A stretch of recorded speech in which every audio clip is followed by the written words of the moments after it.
to the March 4th special council meeting. I'd like to call this meeting to order. We have Councillor Mady joining us via Zoom tonight.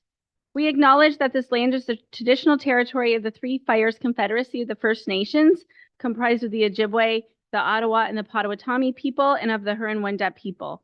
We value the significant historical and contemporary contributions of local and regional First Nations and of all the original peoples who have been living and working on the land from time immemorial. If you are able, please stand for our national anthem.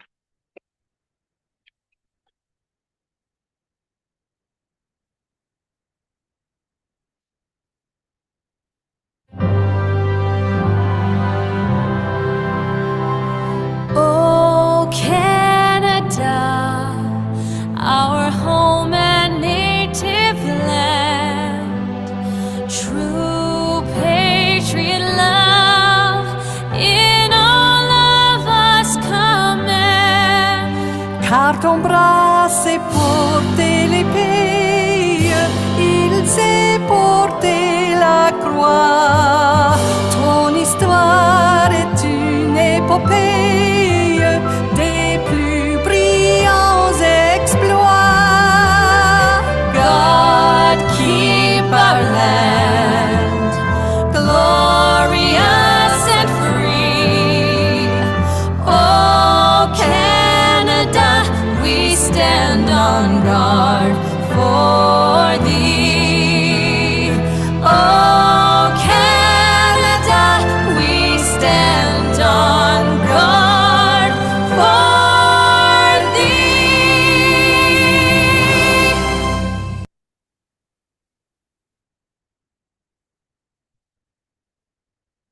Thank you. It's good to see a full house tonight, and welcome. Mr. Ron McDermott, our former mayor, is here, so a little celebrity here tonight. I will move to our closed meeting report and go to Director Malandrukla. Hey, Bondi. Through you, I can report that council met on March 4th, 2024 at 5 p.m. and moved in the closed session pursuant to section 239 2E and F of the Municipal Act to discuss litigation or potential litigation, including matters before administrative tribunals affecting the municipality or local board, and advice that's subject to solicitor-client privilege, including communications necessary for that purpose. And that's the extent of my report. I need a mover and a seconder for the published agenda for March 4th. We are looking to add an amendment to allow a delegation by Debbie Ramsey as it relates to the fill and grade bylaw. Needing a mover and a seconder. Deputy Mayor Shepley, Councillor Verbeek, any questions? Seeing none, all in favor. Needing an adoption of the regular council meeting minutes for February 20th. Needing a mover and a seconder that the regular meeting minutes be adopted as circulated. Councillor Guerin, Councillor Hammond, any questions? All in favor? And that is carried unanimously. And the special council meeting minutes for February 20th, that the minutes of the special council meeting held February 20th be adopted as circulated. Councillor McGuire Blaze, Councillor Mady, all in favor, and that is carried. We will go on to public presentations. We have Robin Charette here and regarding clean fill permit. Robin, move back to the podium and press the button, and you have 5 minutes to address council.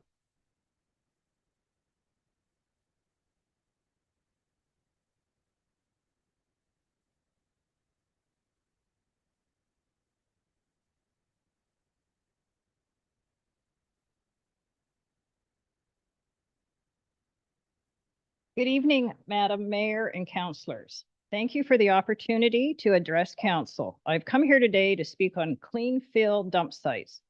I do not see any advantages for the town of Essex to continue issuing permits for these dump sites. They are a big money maker for the landowner, but add nothing to the town or its residents. I truly believe we should stop issuing permits for large-scale clean fill sites. If council decides to repeal bylaw 1799, then I believe that all permits issued during 2024 should be canceled. The report to outline the advantages and disadvantages of having these fill sites was requested in October 2023, and I don't believe the residents should have to live with these dump sites for another year. The closest dump site to me had their permit expire in December 2023, only to have it reissued and start back up on February the 12th, 2024. It almost suggests that the report was delayed long enough to reissue this permit. So I request that any permits issued in 2024 should be canceled. The spirit of the bylaw was to issue permits for a maximum of 1 year. This site has been actively operating for 5 years. The landowners have already been well paid, and the companies that are hauling fill in are not even from our town. They do not pay taxes here, and putting their needs ahead of the residents of this town, excuse me, is wrong. It is essential for us to critically evaluate the potential adverse impacts these sites can have on our environment, public health, farmland, roadways, and the disruption and loss of critical habitats, as well as soil erosion, flooding on neighboring properties and property values. We have no controls in place for testing the material being dumped, only written confirmation stating that the material is not contaminated. These sites are not fenced and not gated. They're available to anyone wishing to access these sites with questionable material. I live in a neighborhood where 2 large-scale dump sites are located. It's a very stressful situation for me. The constant gearing up and down of dump trucks and the never-ending sound of bulldozers banging tailgates, it's hard on the nerves. Walking out first thing in the morning to feed my livestock, I'm not greeted with sounds of a construction site. It does not matter the weather. If they have filled a hole, they're dumping. They're constantly bringing mud out onto the roadway. The attempt to clean the roadway just adds to the problem. Large volumes of water are sprayed on the road, then the mud is pushed off the shoulder. We need to consider the effects for public health and safety. Dust and particulate matter generated during the dumping can affect air quality. Vibration and noise pollution is probably one of the most noticeable concerns affecting neighbors in the area. I have incurred financial costs from this dump site. Our ditch had to be cleaned due to flooding of a property in front of one of the dump sites. During the cleaning of the ditch, our culverts were water blasted, which in turn put a hole in my culvert. The ditch cleaning was $1,700.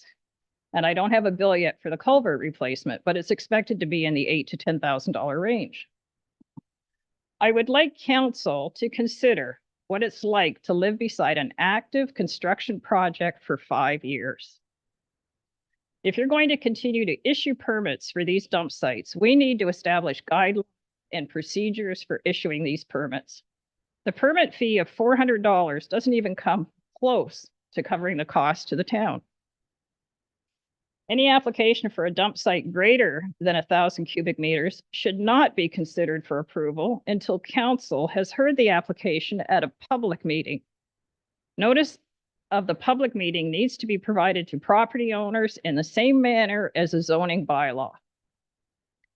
The 10 working days notice prior to issuing a fill permit is not long enough to investigate the impact of these large-scale dump sites.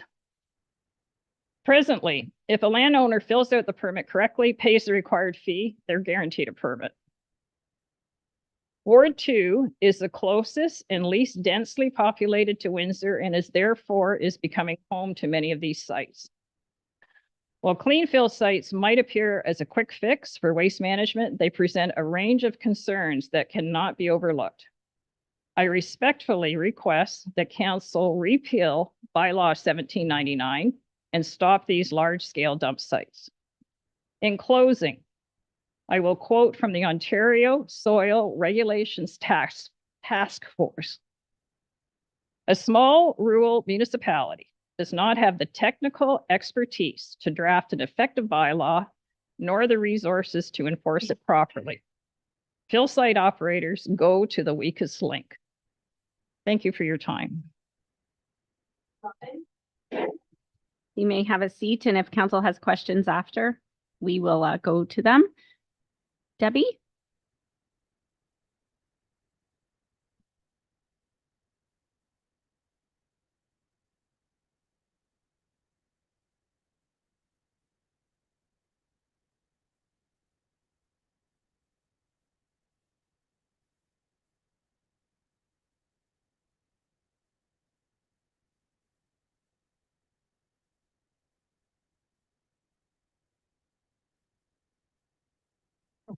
Through the chair, I'm not sure that the video and photos are queued up or not. I'm going to share them with council now so they can you speak. I'm not sure that they're queued up for us to show right now. I'll send them to council right now so they can see them as you're speaking.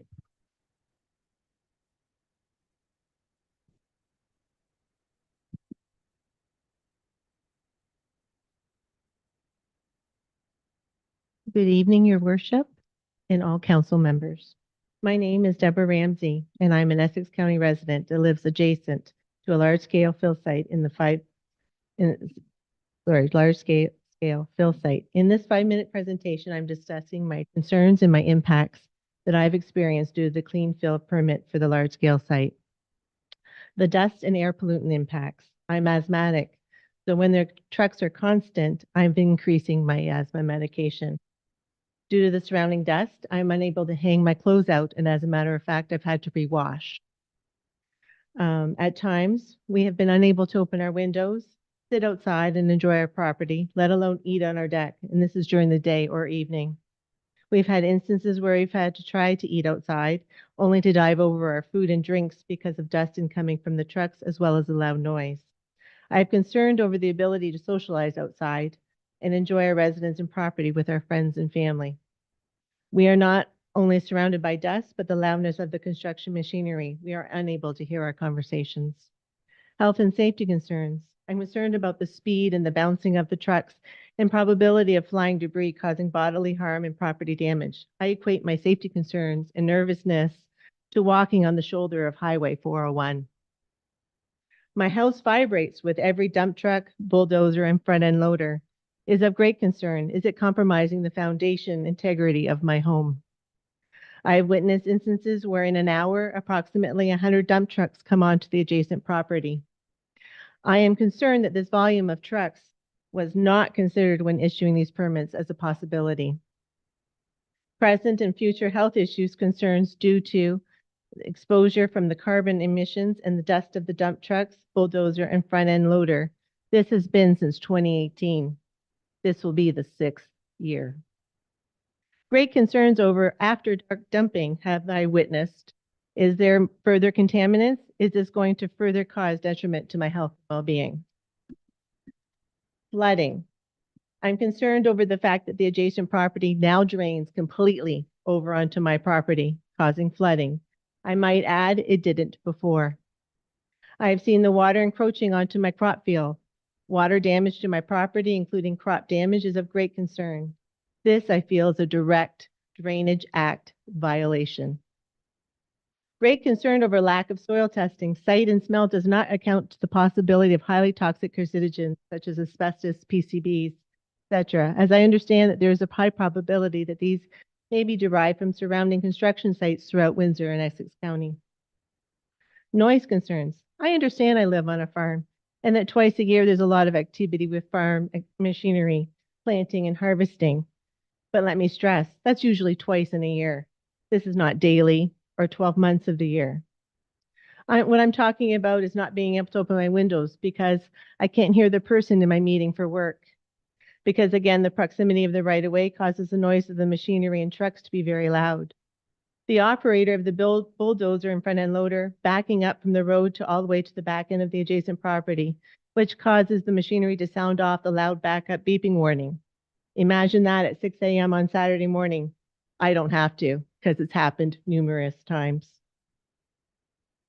Road conditions impact. Well, often during the large or small dumping times are poor, roads are heavily mudded and often conditions are very slick. Also, the half-load law enforcement in the spring, the notices go up, I've called, and I've been told that they don't have staff to regulate. Trucks are on full load on that shoulder. I witnessed trucks having had to wait on the shoulder to enter on the adjacent property, at times blocking my driveway and have gone past my property. Concerns over the shoulder of being compromised due to the weight of the trucks. This has occurred on numerous occasions. In conclusion, the length of time for this landfill has been from 2018 till present. My concern is that this will never end. No one, including the contractor, when asked directly, will answer the question. I have great concerns over my property value with my proximity to the large-scale fill site. Considering what I've witnessed and documented, there are many unknown factors and components as to the ultimate impact that this large-scale fill site will have on my health and my well-being of my person and my land. I thank you, your worship, and the councilor members for your time in hearing my concerns. I hope through my opportunity to speak has shed light on its direct impact and have demonstrated the ill effects of being a resident to an adjacent large-scale fill site that has been issued a permit. Thank you. Debbie, that was very impactful. Questions from members of council to our delegates. Councilor Verbeek.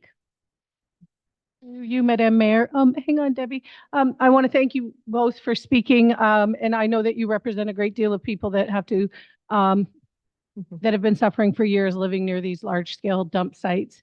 I appreciate you hosting me in your home and showing me that they're under constant stress. It's a really horrible situation. There's in particular. And you heard a lot of the issues that this family and their neighbors deal with. My question to you is, are there any grade schools within proximity of you? Yes, there's Colchester North Public School right across the road. Deputy Mayor Shepley. For coming tonight. We met in McGregor and had We a did. brief conversation about this. You know, I can't imagine living for 5 years next to a perpetual job site. It must be very trying on your patients. And hopefully we can have some candid discussions about this next and maybe come to a happy solution for you. Thank you. Report is next on our agenda. So at this time, I'll receive the delegations. Looking for a motion to receive that the delegations, Robin and Debbie, be received. And then we will, Councilor McGuire Blaze, Councilor Verbeek, any questions to that? All in favor? And that is carried. And now we will move on to our, so hang tight because we're going to go to our report and we might even come back to you. We have building and bylaw enforcement, fill and grade matters bylaw. We will go to Mr. Kevin Carter first, or, okay. Welcome, Kevin. Yes, thank you. Through your worship, just some background on the grade fill bylaw. It was incorporated in August of 2019. Bylaw number 1799. It was amended in 2021 to define what contaminants are for clarity. So basically, in October of last year, through a notice of motion and as a result of concerns raised by various residents adjacent to large scale fill sites, Council directed administration to review the fill and grade bylaw and to provide a report to Council on the benefits and or issues to large scale fill properties. Activities under the grade fill bylaw are administered and enforced by the chief building official and subject to the issuance of a permit and possibly the oversight of other agencies, particularly the Ministry of Environment. The intent of the bylaw and permitting process is to, one, ensure that such alterations to properties do not negatively affect adjacent properties or municipal services, such as municipal drains. Two, control the placement of contaminated fill. And three, limit nuisances such as dust and traffic control and truck routing to and from the site. I'll just go through the benefits and issues, and there's basically only three benefits that I see, and that is one being financial. Contractors of large-scale construction projects in the Windsor-Essex area are paying property owners significant fees to accept excess fill from their construction sites. Another benefit would be the proximity to large-scale construction projects. The town of Essex is geographically located in a suitable position within the Windsor-Essex area to quickly and efficiently accept excess fill from nearby large-scale construction projects. And third, without many large-scale fill sites in the region, contractors would be required to travel further distances to dump excess fill, which would increase carbon emissions. Now I'll go on to all the issues, which there's quite a few. Potential negative effects on the municipal infrastructure. Topographic alterations alter the conveyance of surface water runoff to municipal drains and roadside ditches. Fill sites typically are located on Class B roads that are not classified or designed to carry heavy loaded trucks on a continual basis. This can have a negative effect of the life cycle of the road and its related infrastructure. Impact to adjacent and nearby landowners. The Building Bylaw Enforcement Division receives many complaints about large-scale fill sites. The majority evolve around noise, dust, road conditions, flooding, and how long the project is ongoing. For example, the noise bylaw permits noise associated with construction activity between the hours of 7 a.m. until 8 p.m. Adjacent and nearby residents have to express that this is a long time to hear ongoing truck traffic on a site that could be under operation for up to a year or more if the permit is extended. Due to the heavy truck traffic, there is substantial amounts of dust, especially during the dry summer months. Following a receipt of such complaints, building bylaw staff will reach out to the contractor to require the water truck mitigate the dust. This leads to complaints regarding the mud on the road and or damage to the condition of the road. Adjacent and nearby residents have also expressed concerns with the duration of time for a permit in the terms of the renewal. Lastly, residents have expressed concerns with contaminated soil and runoffs into the source water. Building bylaw staff are not qualified or trained to investigate complaints regarding contaminated soil, and these complaints must be investigated by the MOE. So basically, there's no benefit to the municipality. Unlike the property standards bylaw, which provides standards for the maintenance and occupancy of properties, or the Ontario Building Code, which ensures structures are built safely, the fill grade bylaw provides no discernible or direct benefit to the municipality or residents in the area. The financial burden on municipalities / taxpayers. As previously mentioned, many complaints are received regarding these large-scale fill sites. All complaints, valid or not, must be investigated, and this process takes time and staff resources that cannot be recouped from permit fees or indemnity deposits. The enforcement and investigation of these complaints is time-consuming and requires staff resources, which could be directed towards other municipal bylaw enforcement matters. Other municipal departments can often be involved in complaints, such as public works staff, to investigate damage to roads caused by the truck traffic or watering down dust. In considering the benefits and issues noted above in this report, it may no longer be the best interest of the town to continue allowing large-scale fill sites. As such, council may wish to direct administration to review the feasibility of repealing bylaw 1799 to prevent large-scale fill sites, or amend bylaw 1799 to prevent further large-scale sites. Administration notes that consideration should be made for the 3 large-scale sites which currently are have active permits within the town of Essex. Thank you. I have Councillor Verbeek.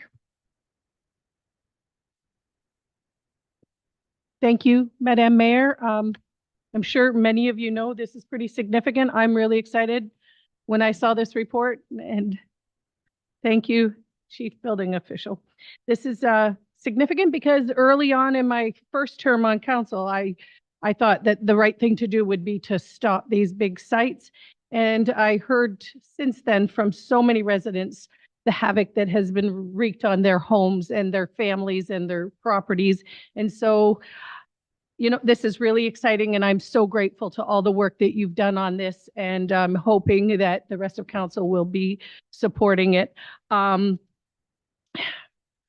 Clearly, the residents like myself, I wanted to do a fist pump. I was so excited to read this, but then it was tampered to hear that some of the sites may have received renewals. So this on some of the sites will continue for yet another year, affecting the lives of the residents and around them and the municipality. As you don't need me to point out, you've done it well in the report, and so have these delegates that came before us to list the many, many negative impacts it has on our community.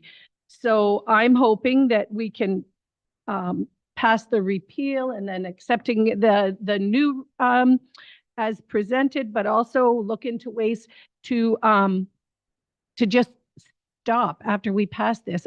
My question, I guess, is how many have been of the large sites renewed, and will they take us right to 2025?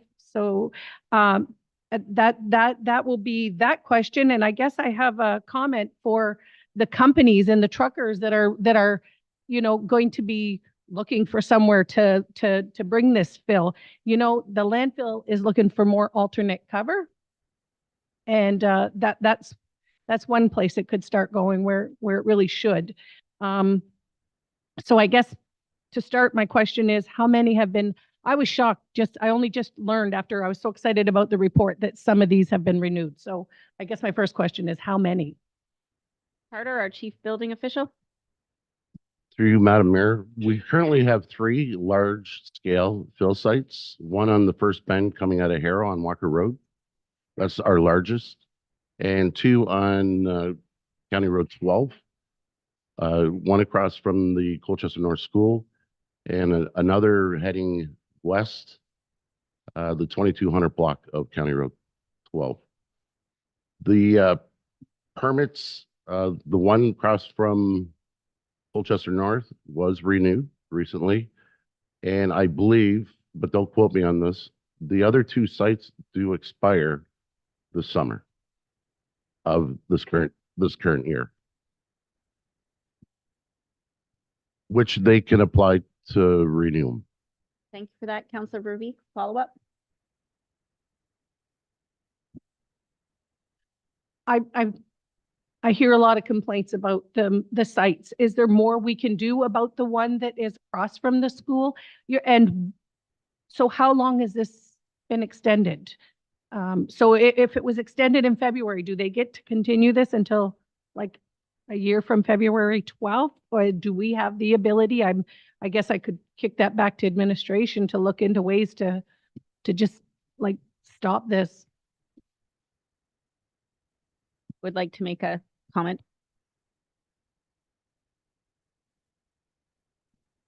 We're working on it.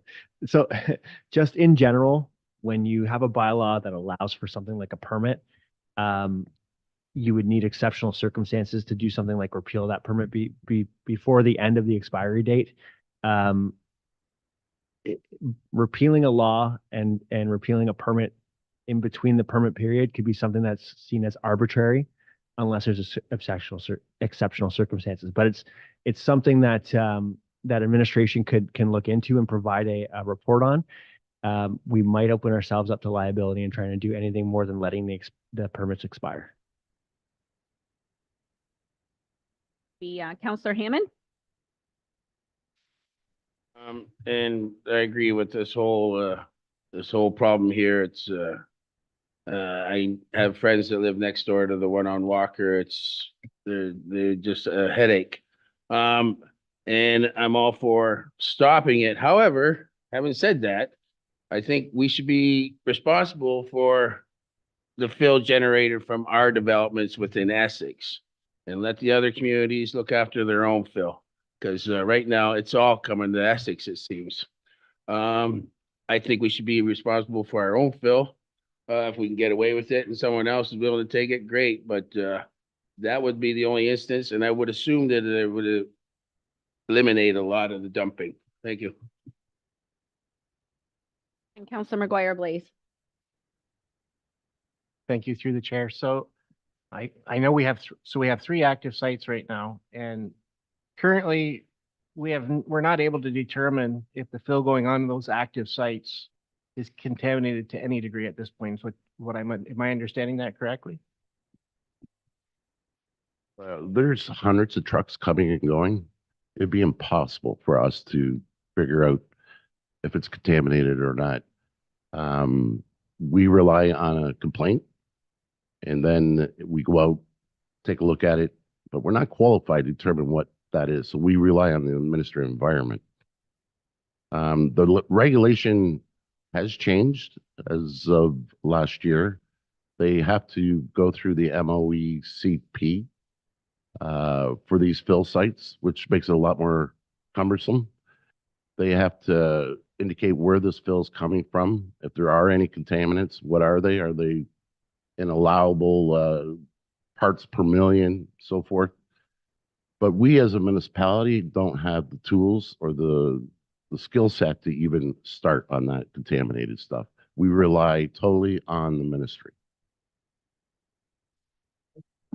You know, I kind of knew the answer to that, and which leads me to my next question, and it's based on the special circumstances. I think you have it right there. We don't know what's going in there. We have no way of knowing, and I'm wondering, does this not permit us to add some sort of moratorium at least until we can get a handle on what's going into our properties in our township? I'll ask Lee. We can certainly take that into advisement, but it's gonna require some research and some thought process. Thank you. I appreciate that. And I have a few other, now to my other questions that, you know, for the average homeowner in the area, they enact this bylaw. Will it prevent a homeowner from bringing in the much needed fill that they need for their home to be able to finish building their houses? And then I have some follow-ups to that as well. Madam Mayor, I would certainly suggest that we always have to allow fill on new construction sites, being a new build or a new plan of subdivision. We always have to allow fill to come in. And maybe that's one way we can regulate this. If someone's applying for a permit for a new house, you have to build that house up if you're out in the concessions, approximately 5 feet to incorporate the septic systems. That we always would have to honor. But I'm specifically talking about these large fill sites that there's no build on these whatsoever. So that answers my last question, because I did receive a question on if, you know, if somebody out in the middle of our county decided to put a pond in, would they have to then be not allowed to dig out that pond and use the dirt for a swale, a decorative swale on their property better? But you've answered that question, so thank you for your time. Thank you through the chair. So what's in front of us right now is not saying we can't put fill in. I just want to make that clear to everybody watching and sitting here. This is saying, if we read it, it's just saying that if you want to add fill to your property, you have to get approval from our chief building official. And you have to have written certification by a geotechnical engineer or similar qualified peoples prior to the issuance of the permit. There's nothing in here that says that a large working site can't do that. Am I reading this wrong? This is just saying we're adding an extra step. You have to have a geotechnical certified engineer to application with your permit. Is that correct? Well, Madam Mayor, that's basically addressing the new change from the ministry, where they have to undertake their regulations and incorporate them into our fill bylaw. It is cumbersome, but it's stuff I don't even understand. That's strictly the ministry. So there are a lot of situations where people need fill. I don't think we should just take it away, because there are many homes in the area who were built 60 years ago. Their properties are now low and they are flooding because the new property standards, the homes are being built higher, and they need to bring fill in to protect their property and their homes. So I'm not for saying no clean fill. I think that is out of the question. That's just not sustainable. Is there a happy medium other than saying, yes, anybody can have clean fill as long as you get the permit, and no, no one can have clean fill. Is that what we're proposing here tonight? Because I'm just confused. It sounds, when coming from delegates and other council members, that we're saying no clean fill. And I don't think that that is a sustainable option. I think there needs to be a medium. On this, I think this is coming forward because these are large scale fill sites where it's literally just dirt being dumped. It's not dirt being dumped in the future to have a build. It is property owners taking fill for money and companies finding a place to dump their fill. The one on Walker Road, it's not even all clean fill. There's cement chunks, there's sign chunks. You can tell it's like Highway 3 fill from roads and stuff. It's not, they're not doing it to better their property for development. They're doing it to take it for a revenue. Yep. I understand that, but that's not what this bylaw does, and nowhere here say only large fill areas. This is a general bylaw for all fill. I don't think it's written properly. I think it needs a little bit more clarification, because this is just a general bylaw. It could go to the Walkerville site, or it could go to the lady living on Laird who needs to fill in her backyard because she floods every summer and fall. Like, it just So sweet. To Councillor McGuire Blaze's question, kind of the second recommendation in the report, right, is to either repeal the bylaw, or right off the bat, it's asking administration to come back with a report. You can repeal, or kind of what I'm hearing and what I'm hearing from council is, or amend bylaw 1799, which means more definitions. What's defined as a large fill site versus clean fill. So I think that's kind of, this report was to show pros and cons of, you're right, the current fill and grade bylaw. Now, how can we make this better, knowing some of these issues up there? So I think that's what the recommendation is, for us to come back with further direction from what we hear at this meeting. Questions from council? I also believe that as soon as possible, and I think that I'd like to see that in the report too, as soon as possible, we cease and desist the 3 active sites that are going on. And what's happening is there's the road, and then the fill is getting to the crown of the road, but the adjacent properties back here are this low. So the fill is literally being put 20, 30 feet higher than the adjacent properties. So we are creating a whole lot of issues out in our municipality that is going to flood other neighbors out. And since we cannot even test if the fill is contaminated, I don't even want to know what's in there, because I can't even imagine. I don't want to create more problems in the future for our ecosystems. Okay, looking for direction from council. Councillor McGuire Blaze. I would like to, through the chair, recommend that council direct administration to review and report on the feasibility of repealing bylaw 1799 to prevent large-scale fill sites, or amend bylaw 1799 to prevent further large-scale fill sites. So I think a report needs to come back to council with the happy medium, not all or nothing. Councillor Guerin, comments to the motion? Does anybody want to comment on it? Councillor Mady. Thank you, and through your worship, could I have Director Malandruco read the motion that was in our report? I believe they're almost the same. I just want to make sure. They are the same. The whole recommendation would be that building and bylaw enforcement report be received, and that council direct administration review and report on the feasibility of repealing. It's the same. Go ahead.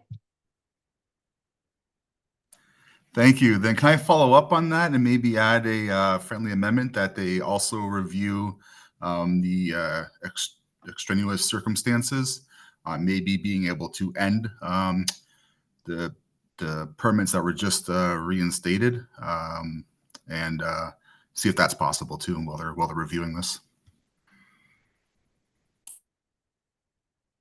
So we have a friendly amendment on there. Is reviewing the active permits. That's okay. Councillor Guerin? Yeah. Okay. Well, they'll bring us a report and then we can decide. Okay. Director Malandruco. Suggest we change it to say that council direct administration to review and report on the feasibility of repealing bylaw 1799 to prevent large-scale fill sites or amend bylaw 1799 to prevent further large-scale fill sites and to review the possibility of terminating current fill permits.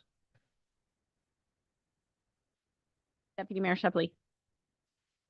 Can we have this at the next meeting, or is that too fast?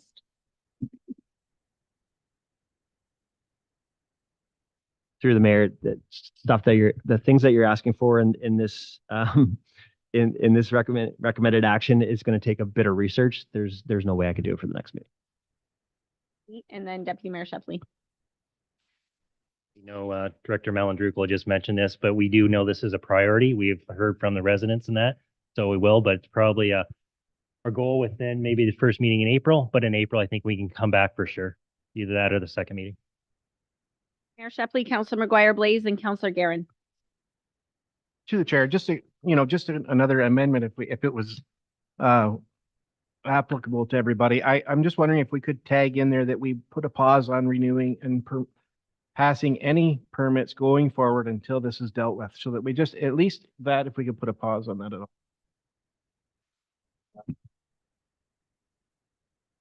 Can't do that unless you amend the bylaw.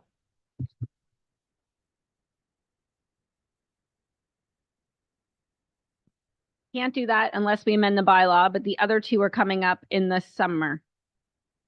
So we got to get her done. Councillor Verbeek? So is the opportunity there for someone to come forward now, hurry up and renew before we make these changes? Mr. Carter? Through you, Madam Mayor. The good news is I visited both sites on County Road 12. That the one that was renewed recently, it looks or appears to be near its completion, getting pretty close to completion. The one further west on County Road 12, from not talking to anyone, I could not contact the proponent, but looking at the property, driving on the property, it looks like it's almost like 95, 98% completed. So that's some good news for those two on County Road 12. The one on Walker Road, that's going to be another 10 years, 10, 15 years to finish that project.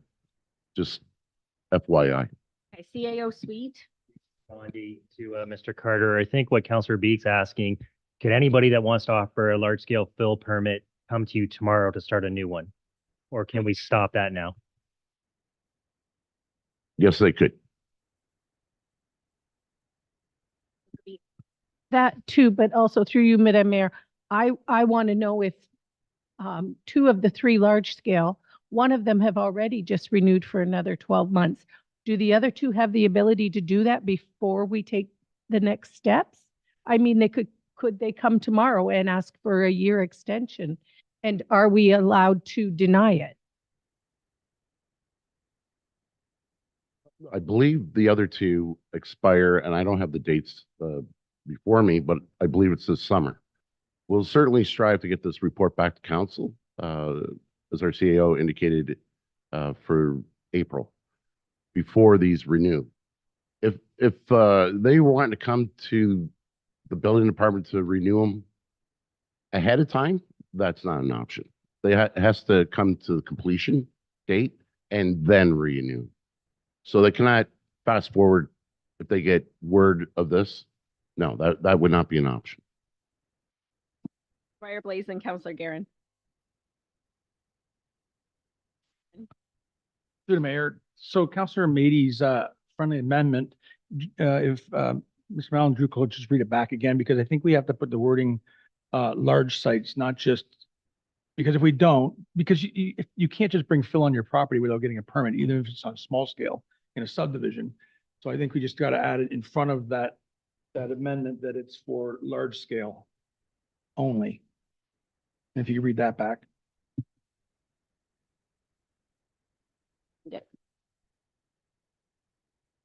Mayor, Excuse me, sorry. Sorry. Thank you. to the mayor with the additional amendment, it would say that council direct administration to review and report on the feasibility of repealing bylaw 1799 to prevent large scale fill sites or amend bylaw 1799 to prevent further large scale fill sites and to review the possibility of terminating a current large-scale fill permit. Stands the motion. I think everybody's spoke to the motion that is wanted to. All in favor of that motion? Opposed? Okay, and that's carried unanimously. Yes, Councilor McGuire Blaze and Councilor Guerin. Okay. Community services. If you want to stay, you can stay. If not, you can. Property acquisition and lease agreement with the Essex Food Bank. We will go to our Director Malandrucolo, or did you want to go to Lonnie Jones first? Or Lonnie, did you wish to speak to council? You might as well go first. Oh, sorry.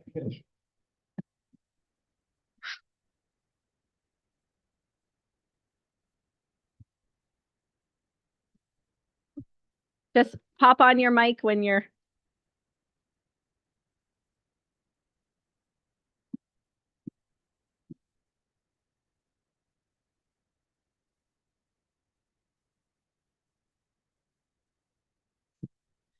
My name is Lonnie Jones, and I'm a 25-year volunteer and treasurer of the Essex Food Bank. I want to thank you for the opportunity to speak to you this evening, and I'm speaking on behalf of the 9 board of director members, the 25 volunteers, and our multiple number of clients. As you are aware, I think I've spoken to you in July about this. We had 35 years or plus of feeding the needy in the greater Essex community, and the Essex Area Food Bank is still in desperate need of a new home after my last visit with you. I have been in contact with the Director of Community Services throughout the process, and I was asked at that time period what would be a suitable accommodation for us. And we've operated twice now in a building a little larger than 3,000 square feet, and it worked. We've worked in other buildings where it didn't work, much smaller. It certainly should be something that has easy access. We're currently, well, a couple of times now, we've been stairs. I had 15 stairs when I first started with the food bank, up and down, up and down, up and down, and I stopped carrying things up and down because my knees couldn't take it. It should be handicap accessible, and it should have abundant parking, and probably even more important, it should be I would say a private entrance anyway, but at least a private location for our clients. So those are sort of the criteria that we were looking at. And over the 7 months, we have searched high and low all over town, even in the bylaw restricted areas. You understand what I'm saying there. We were restricted from the downtown core, but we looked anyway. There really was nothing suitable. Anything that was available for rental was small. And if it's small, then that means we have to rent an off-site. So we're paying double rent, and we're having our volunteers do double duty back and forth, back and forth. Unfortunately, our deadline date is moving ahead. We just have 7 months now before we have to leave the site that we're currently in at the Essex United Church. And that is really the deadline date is Thanksgiving weekend. That'll be their celebration of their 150th anniversary. But I've been told, of course, ahead of time that will be their last service there at the church, and they'll be selling the property. Since I met with you, there are a couple of things that I'd like to share. Our year-end accountant's report for 2023 is available to me, and I'd just like to share that in 2023, over $250,000 of groceries came into our facility and out with our clients. So we're talking $250,000 of food items. This is all food and groceries. We ourselves purchased, when I say we, the food bank purchased cash, $176,000 of that. Of that $100,000, we spent 80% of it, close to, I would say, around $135,000 here in the Essex core, right, the Essex Center. We deal with 5 locations that provide us with food, and we get out of this area when we find a real bargain someplace, and we get bulk supplies in. But the core of our well, this is our core. It's always been our core. So we live here, we work here as volunteers, and we buy here as our food bank. The next figure that I think you should be interested in is the fact that we have about $26,000 of tax receipted food donations. So that could be like pork, beef, eggs, produce, canned goods, and people come in and drop off, and we give them a tax receipt for that. In addition to that, we have over $50,000. We can't even get the calculations on these because these are all the food drives and all the stuff that comes to us. We send our van out to places, people just give us the stuff, or people just come in and drop off all kinds of stuff for us. And we also are directly involved, as I mentioned the last time, with the Windsor Essex Food Bank Association, which is 15 food banks, all linked together by computer, all linked together with our clients. And we get bulk donations coming to that center. And then it's distributed basically by size of clientele.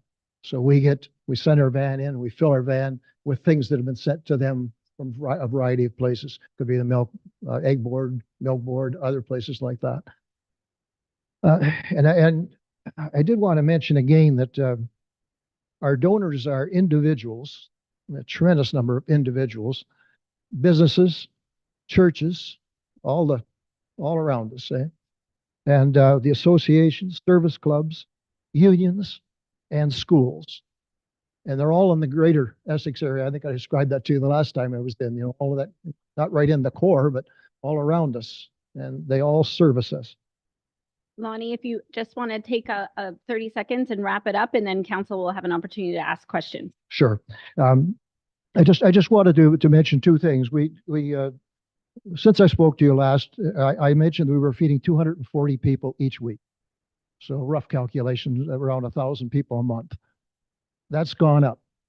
It got to the point where in December we were serving 560 people, over double. And thank goodness that didn't continue in February, but it has continued to rise from what I talked about earlier. Needless to say, we had to scramble. After the first day, we had to find food. And I've also been told, this was just reported, that there'll be an 18% increase in 2024 for food bank usage, and we're already seeing it. And just one thing, we were blessed during that spike in clientele that we also had a spike in givings. Somehow our community census. And thank you. Thank you. I'll go to Director Morissette, and then we'll go to questions and comments of council. Thank you, Mayor Bondi, and good evening, council. At the July 17th, 2023 regular council meeting, Lonnie Jones, representing the Essex Area Food Bank, addressed council as a delegate. He spoke on how the Essex Area Food Bank would be left without a home in 2024 due to the closure of the United Church. Through resolution, council directed administration to investigate facilities that could potentially accommodate the Essex Food Bank. At that council meeting, one of the owners of Fury Training Grounds was in the gallery and stated to give him a call as they would be willing to sell. Administration reviewed existing municipal facilities, and it was determined that there was no appropriate location that would meet the needs of the bank. With that in mind, administration reached out to Fury Training Grounds to determine if they were serious about selling their facility. It was stated they were willing to sell their facility, so administration undertook an appraisal from an independent third party to determine the fair market value. The fair market value of the building was determined to be $430,000. Discussions took place on the sale, and the asking price of the facility was $450,000. So there was a gap in funding, as the municipality would not be willing to pay above fair market value. With this in mind, administration spoke with the food bank, and they offered to pay the $20,000 non-refundable deposit, which could be put towards the purchase of the facility to fund the difference. Administration worked with the food bank to come up with a lease agreement should the sale of the facility be approved and the lease agreement be approved from council. There are some small upgrades that would be needed to the facility for the food bank, so they would be fully responsible financially to provide those upgrades. A couple examples of these upgrades is a driveway for access and potential electrical upgrades, depending on if they're going to need that once they get into the facility. The lease agreement would charge $2,300 per month for the first year with consumer price index adjustments each year thereafter. The Essex Food Bank was agreeable to take on the lease for a long term. However, administration is recommending a 5-year lease with a 5-year extension. The lease can be renewed afterward should the future council wish to do so. Full details of the lease are contained in the attached council report. Council has asked some questions below, which I'm going to answer for council and the public. So the first question was, why would this not be posted as an RFP? The town of Essex does not currently own this facility. It is a facility that was approved by a previous council to allow private ownership of an asset on public property. The town has the first right of refusal should Fury Training Grounds attempt to sell the facility. If the town were to post this facility as an RFP, it would open the municipality to risk as the pricing received and the tenant using the facility would be unknown.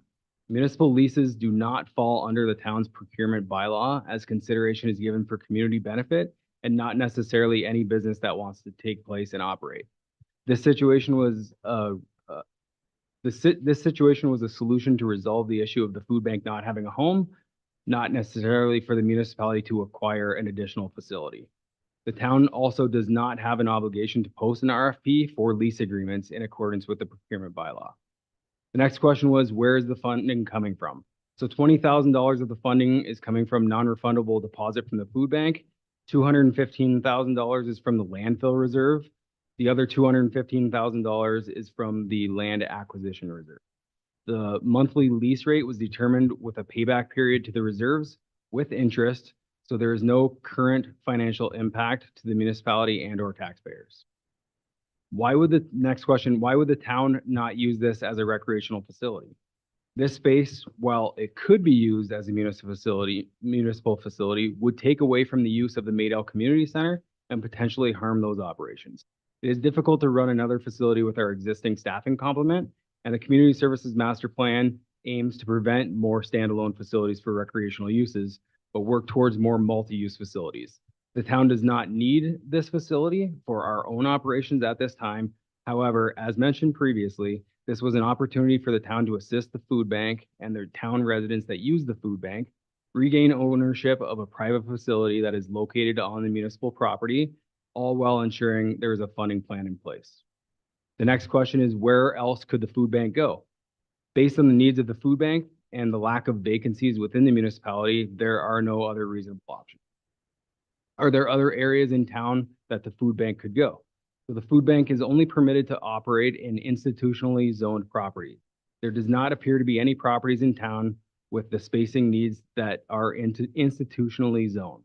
This was also brought up at the July council meeting as to why the town would not allow the food bank to operate out of the downtown facility several years ago. The reason is because the property is not zoned for this purpose. Next question was, will the food bank have to pay property taxes? And within the lease agreement, yes, the food bank is still required to pay property taxes as indicated in the lease agreement. And the last question was, why are we trying to help the food bank? The first answer to this is the reason is because council directed administration to look at options for the Essex area bank.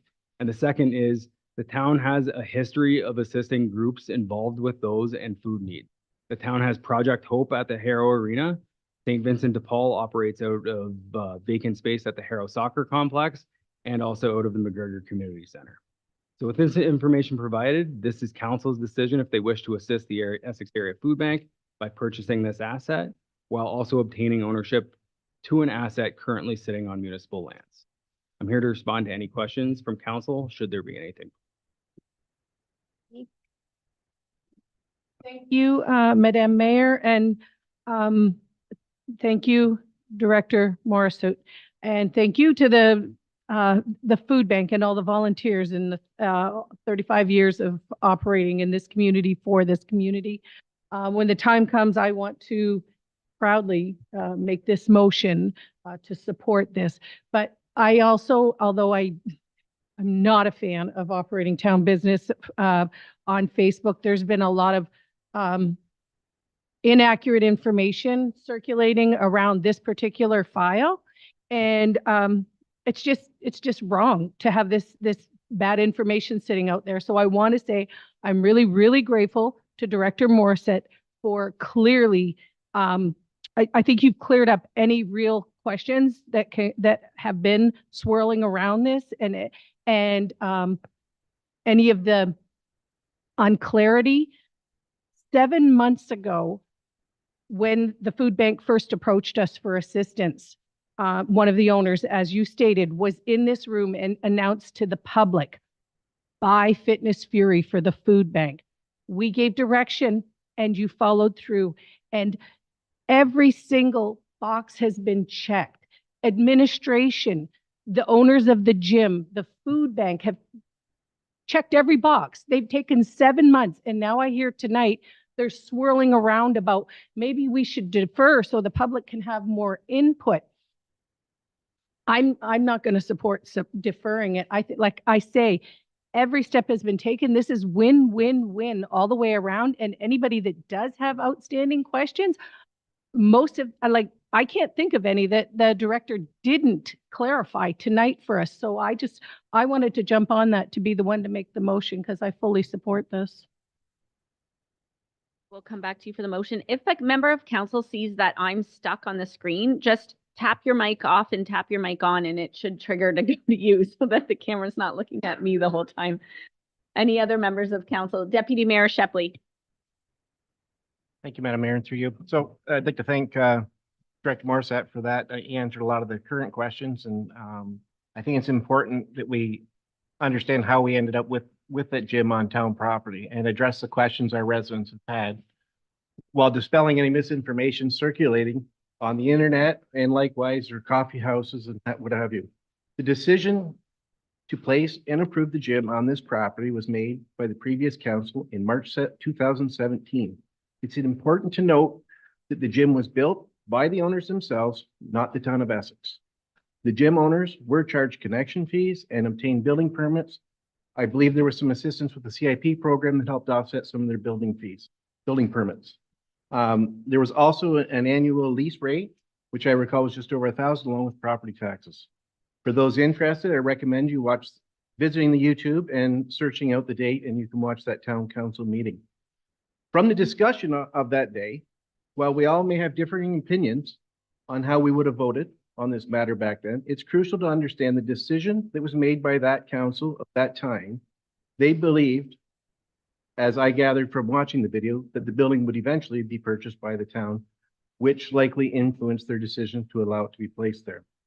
It's worth noting that they could not predict a pandemic or the housing crisis we're currently facing, both of which contributed to the rise in building material costs and the prices we're experiencing today. So I just wanted to get that out so that everybody understands. There's a lot of people suggesting that the town paid for this building to go up. We did all these different things that we did not. And I think that between Director Morissette's explanation and mine, I think that really helps the history and going forward. We're not paying for any of the building retrofits that are going to go on. The food bank will be paying for that, and it won't become a cost to the town at a later date, not now or at a later date. I think all those things are very important for us to look at and to recognize that we weren't sitting there when those decisions were made, whether we agree, don't disagree, like it or not. This is where we're at today, and we need to make this decision based on what we have in front of us today. And I will support this motion. I think it's the right thing to do with this asset that's on town property, that I think we should own it and have control of it going forward.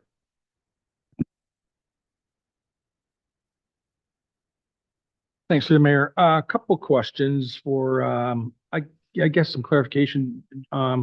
Jake, when you're discussing property taxes, if this was to go through and we were to own the building, lease it out, would there be property taxes need to be paid on that, on a town-owned property?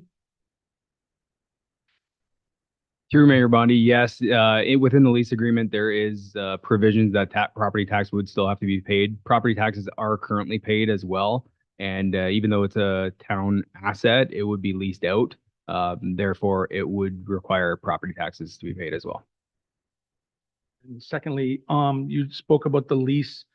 There was interest in doing a long-term lease. So one of the things that I was a little bit concerned about was the length of the term of the lease. I mean, when people get married, it starts out great. No one to think it's going to ever end. But if it does happen to end, for whatever reason, we're going to be faced with having to pay back that money. And I'd like to, I guess, refer the question to Kate. How does all that work? Will it become a taxpayer burden in a situation like that or not? Through the chair to Councillor Guerin. So at this point, the financing has been recommended to be internally financed, meaning that we're using our own sources of savings or reserves to fund this. So if the food bank were unable to make their lease payments, we would lose interest, right, earned on that. However, if they defaulted on the lease at that point, administration would likely recommend an alternate use to make sure that that money was repaid. So there's no cash outlay, but there would be lost interest income on those reserves that are being used. Councillor McGuire, please. Thank you through the chair. So I had asked earlier for the current lease for Fitness Fury. I just want the public to know that they're currently in a 10-year lease. So their lease doesn't expire until 2027. Their rent is currently $1,008 a year. So it is in the town's best interest to purchase this property because we're not making any money off of it anyways.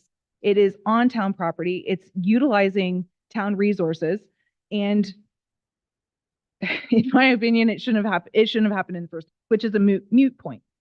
But I want the towns, everybody to know that this lease is not coming to an expiration date.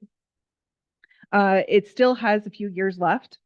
And I do want to ask our administration and get clarification. If we allow the lease to run its course, and in 2027, the owner of the building or the owner of the company decides that they don't want to renew the lease, what happens?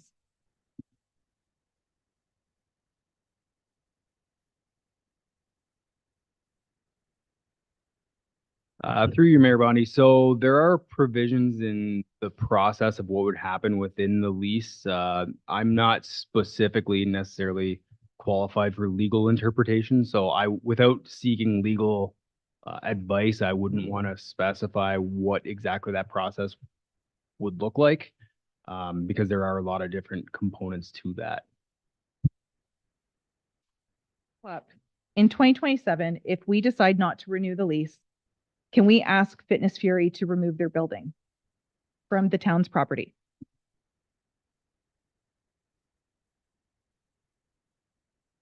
Yes, that was the intent of the lease, that if they did not renew, that could be an option that the town would ask them to remove it.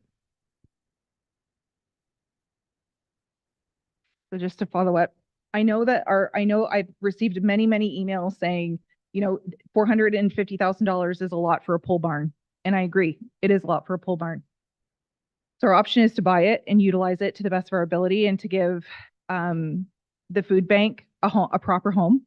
Or our option is, in my opinion, is to let the lease run out and force the business to move their building. I would like to purchase it. I think it's a less legal battle for everybody at home wondering why and where I'm coming from my decision. I think it's easier for the town right now to purchase it. I don't think buildings are going to go down at all. The cost of this building is not going to decrease. In 2027, it could potentially be more expensive for us to purchase it, and it could be a legal battle to make the building owner remove the building from the land. So I am for purchasing the property for those reasons there. And just to clarify, if I was on council of the day, I never would have voted for this. Thank you. Mr. Morissette, I do have a question for you. How much was the bathrooms at Heritage Park? And then I will seek a motion from Councillor Verbeek.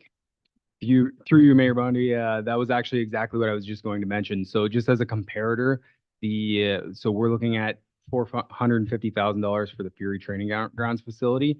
The washrooms at Heritage were approximately $400,000. So just take that as a comparator on what we'd be looking at.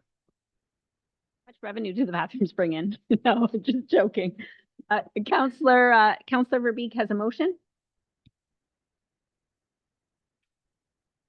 That we move all the recommended actions in the before us. Me to read them? Councillor Verbeek moves that community services report be received and that council approve purchasing the building at 60 Fairview Avenue named Fury Training Grounds for $450,000 to be funded with $20,000 from the Essex Area Food Bank as a non-refundable deposit. $215,000 come from the landfill reserve, $215,000 from the land acquisition reserve, and that council approve entering into an agreement with the Essex Area Food Bank for leased space at the former Fury Training Grounds located at 60 Fairview for a 5-year lease commencing July 1st and concluding June 30th. And that bylaw 2313 be read a first, second, third time, finally passed on March 4th.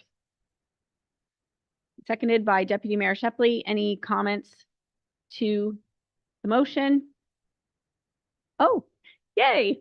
We have our youth council member, Pine, who is going to speak. Through you, Madam Mayor. Just a question on the negotiation of this. So I see that the asking price was 450,000, whereas the market value is 430,000. Did we try to get it for 430,000, or did we just agree with the asking price? Director Morissette. Through you, Mayor Bondi, there were quite a few negotiation discussions that took place. So there were attempts for differences in prices. Okay, seeing no further questions, Councillor Mady?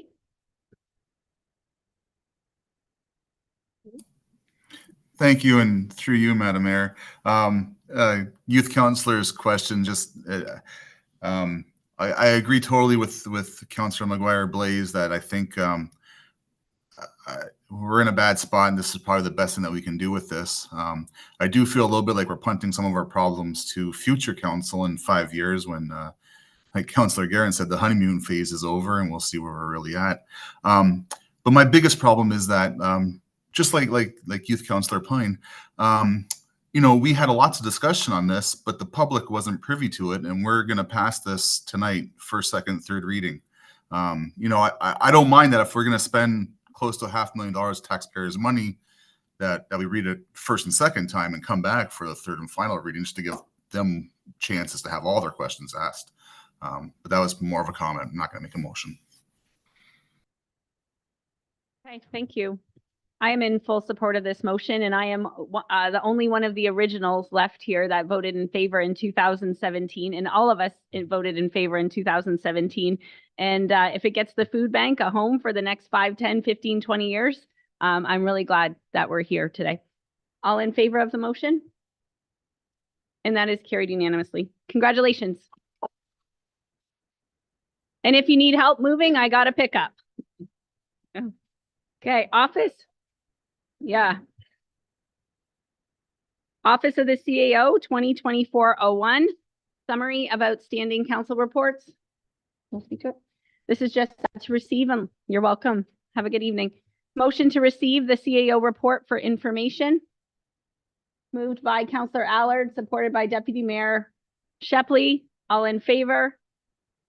And that is carried. Office of the CEO, new Regional Police Service Board. We will go to our CEO for a brief discussion on this. Thank you, Mayor Bondi. So council, as per the report in tonight's council agenda package, the new amalgamated police service board comes into effect April 1st, 2024, when the new Provincial Community Safety and Policing Act comes into effect. The new board composition, as directed by the province, includes one member of council from each municipality, Town of Essex, which Town of Essex has previously appointed Mayor Bondi. Tonight's recommendation is to appoint Dave Kiger to continue to be the Towns of Essex community representative for the remaining 3 years of his term, as he was previously appointed as a Town of Essex community rep on the current police service board for a 4-year term. In addition, for the new police service board, the province has recommended 4 community at-large members, 1 from each municipality, and the 4th will be at-large from any one of the 3 remaining municipalities. As there are only 3 years left in this current term, the 3 administrations from each municipality, we've been meeting on a weekly basis to establish a process for the new board, and is recommended for the next 3 years. The 4th member at large would be rotated. For example, in 2024 to be from Tecumseh, 2025 would be from Lakeshore, and 2026 would be from Essex. For the new term of council, which begins in 2026, it is recommended that the community member at large be rotated on a 4-year term based on alphabetical order, with Essex providing community at large member then followed by Lakeshore for the next 4 years, then Tecumseh the next 4 years. In addition to the board composition, the provincial appointees for all the police service boards are assigned through the province, and the ministry is currently reaching out to the current provincial appointees to see if they have an interest in being a provincial appointee for the new board. Based on who is interested from the current provincial appointees, the province will select 2 provincial appointees for the new board.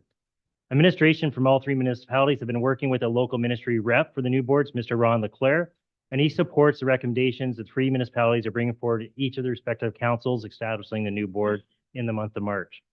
So with that, council, the report is front of you. So basically 2 recommendations tonight: to appoint Mr. Kiger to continue as our community service rep, and then for the community at large, a 4th member that we rotate it for the next 3 years, 1 year each, and then moving forward would be at 4-year terms.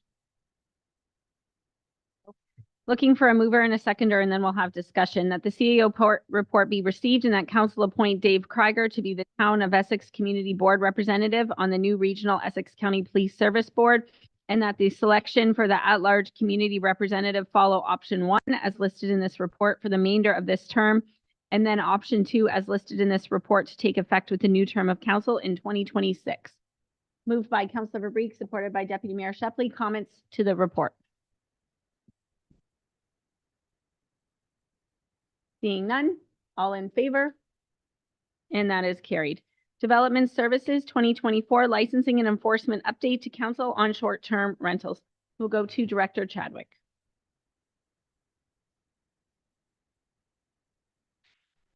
Thank you, Mayor Bondi, and good afternoon, Council, or good evening, rather. Could I ask Ms. Emery to pull up the presentation?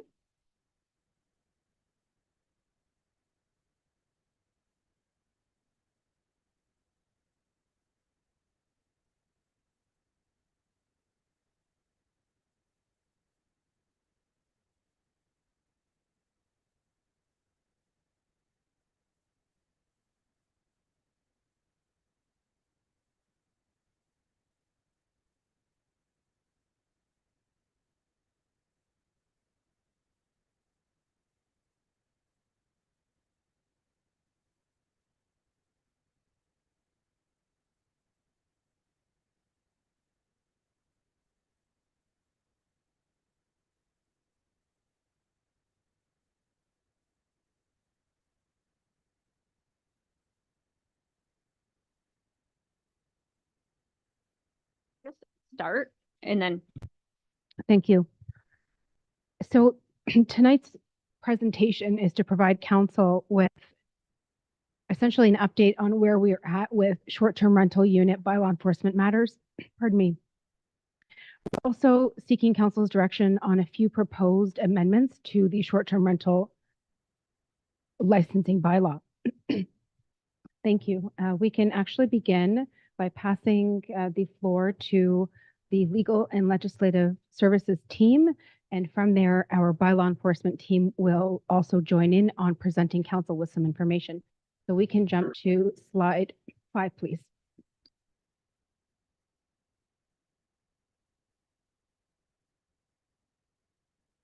Chadwick, and through you, Madam Mayor. The purpose of this is, of this presentation is to seek council's direction to propose STRU bylaw amendments and to provide council with an update on STRU bylaw enforcement matters.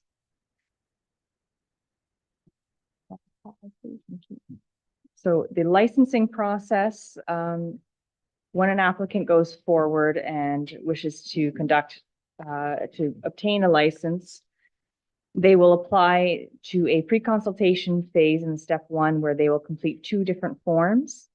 And these forms are primarily for zoning compliance to be determined. There are different documents that are also required by the applicants. Step 2 is that the applicants will pay an inspection fee, and upon payment of the inspection fee of $144.81 plus HST, fire services will call to schedule an inspection and complete their fire review.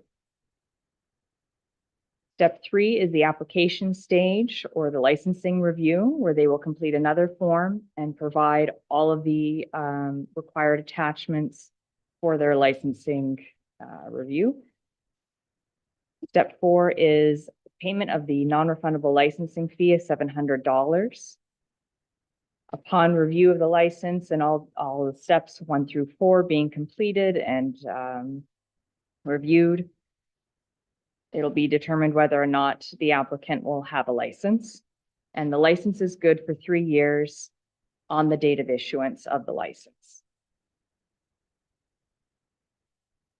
Application requirements. Applicants must be in full compliance with zoning bylaw 2150, licensing bylaw 2025, complete application forms with supporting documents, payment of and complete fire inspection, that's $144.81, plus HST, proof of insurance.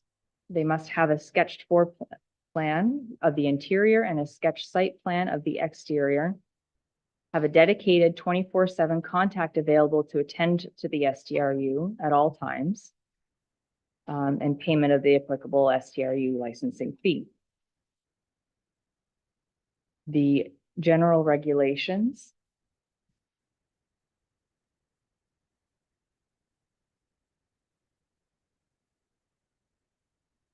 Licensee, or sorry,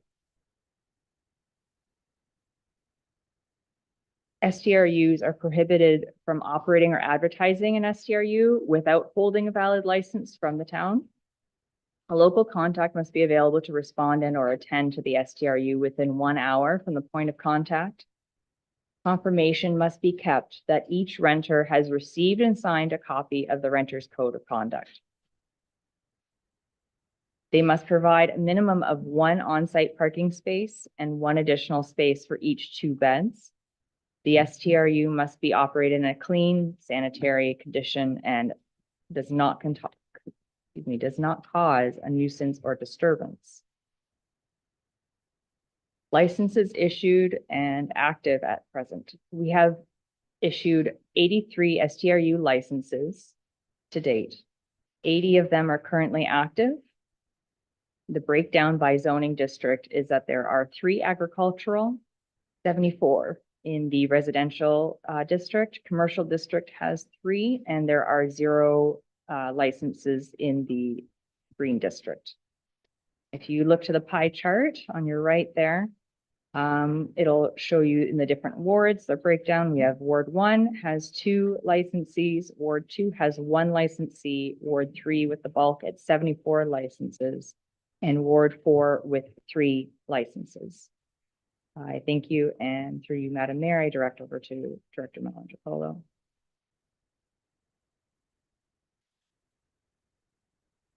Thank you, and through the mayor. As part of our reviewing the short-term rental bylaw, one of the things that we looked at is the current licensing fee, and we wanted to determine whether or not the current licensing fee should be changed. So currently, there's a 3-year licensing fee at $700 with a fire inspection fee that happens once every 3 years for $157.64, which brings us to a total per year licensing fee of $285.88. In order to file an appeal to the appeals committee, you'll have to pay an appeal fee of $150.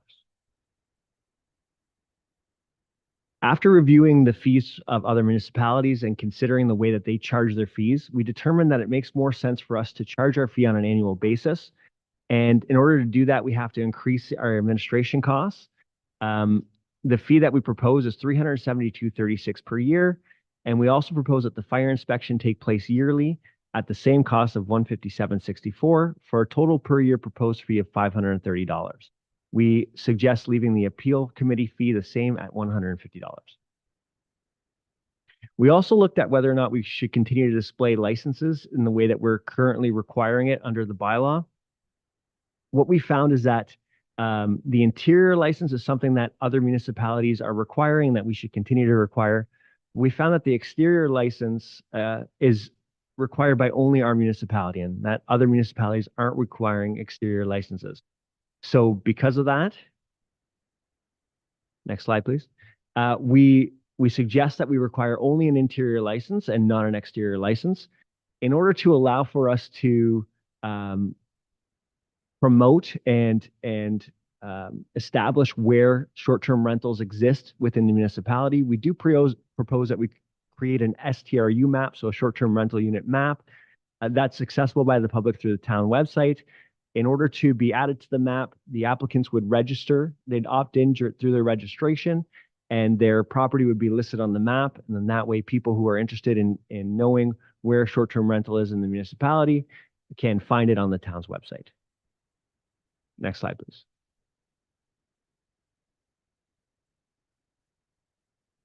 So with regard to the licenses, licenses are immediately considered to be expired when a change in ownership of the short-term rental unit occurs. Any new owner would have to apply for a new license using the same parameters as currently exist in the bylaw that was applicable to the former owner. The land use when this happens does not change, only the ownership would.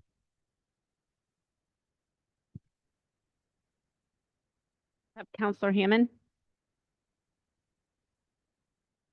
Wondering, regarding the fire inspection, since it's not a commercial building, are they still, would a short-term rental be required to, have a fire escape route posted in the dwelling that's being rented? Director Chadwick? Thanks, everyone. Thank you, Councillor Hammond, for the question.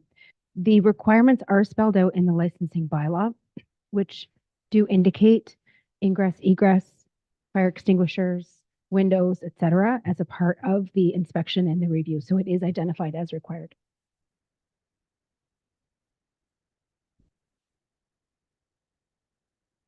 Through the chair, since we're asking questions, do we have the capacity to do a fire inspection on a yearly basis rather than every 3 years?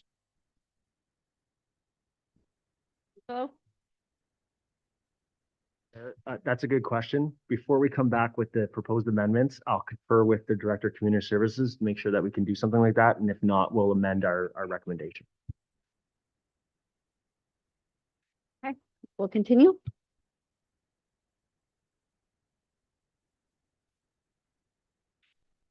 I'll take it from here just for the next slide or two.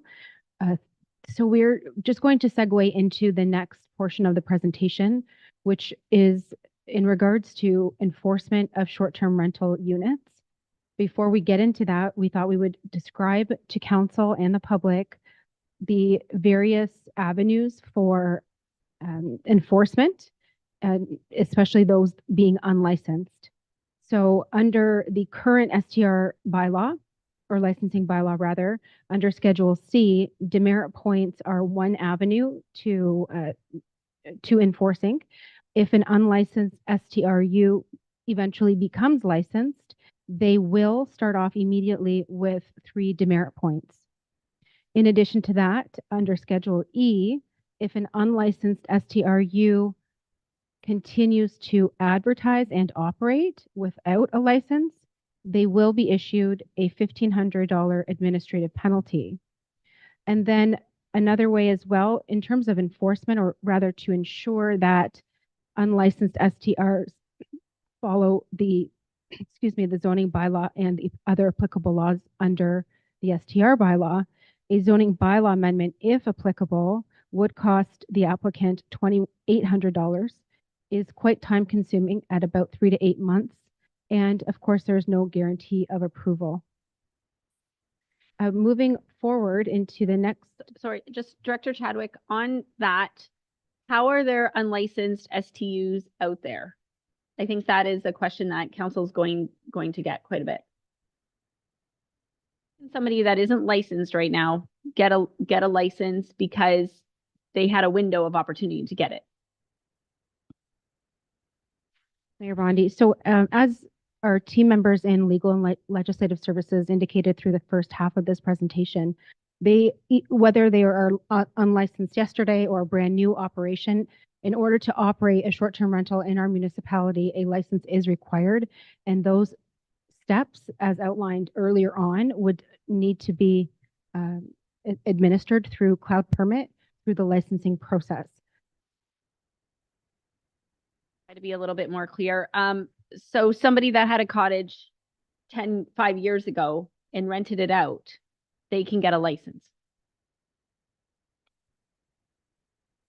Mayor Bondi, are you referring to any STR that is trying to argue whether or not they were in operation prior to May 2022? Okay. So thank you for clarifying. So the zoning bylaw requires STRs to be permitted in either a residential zoning district, but that they had to be established in operation before May of 2022. So there is a policy that we are preparing that identifies what we're looking for.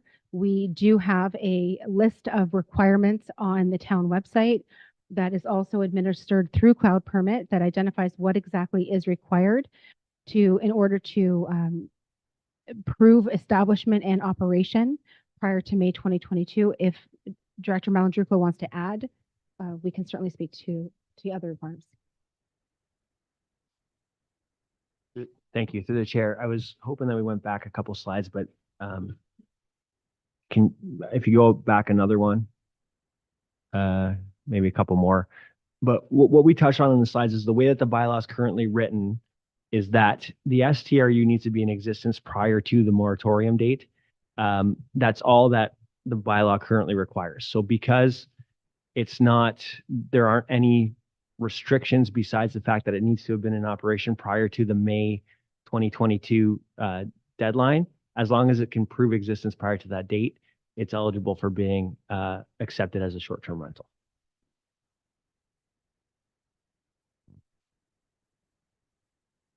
To the mayor. It's just to elaborate on that. I think the question Mayor Bonnie is asking is the word active, I think is what you're looking for. Established before that date is one thing, but you don't necessarily have to be active prior to that to still qualify for a license. I think that's what the question is that, for example, you were operating in 2018 and 2019, you stopped for whatever reason for a year or two to do renovations on your place. Prior to that date, can you still be considered for a license? I think that's what she was really asking, I hope.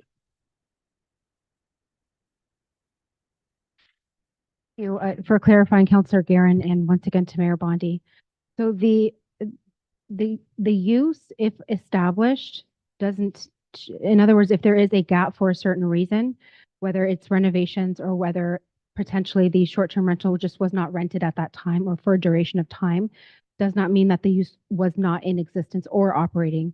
And so, without knowing this is a hypothetical situation, then the application could be considered approved if operating and in the context of operation, we are satisfied and we have the proper documents to confirm operations.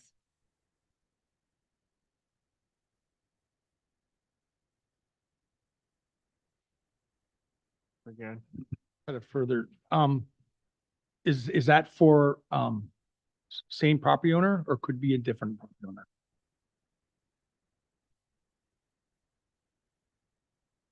Yeah. Again, the bylaw only specifies that it was in use prior to that moratorium date. It doesn't specify that the property owner needs to be the same. So as long as the new property owner can prove that it was in use prior to that date, the new property owner can make that application.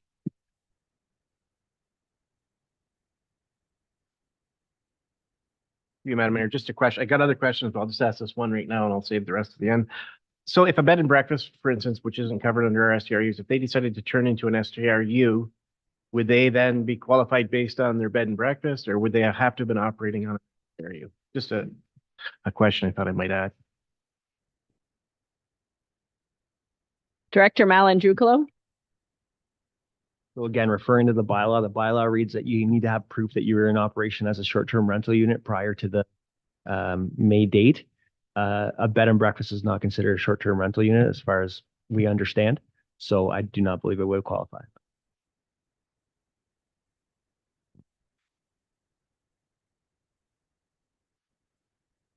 Okay, through you, Madam Mayor, the enforcement of unlicensed short-term rental units.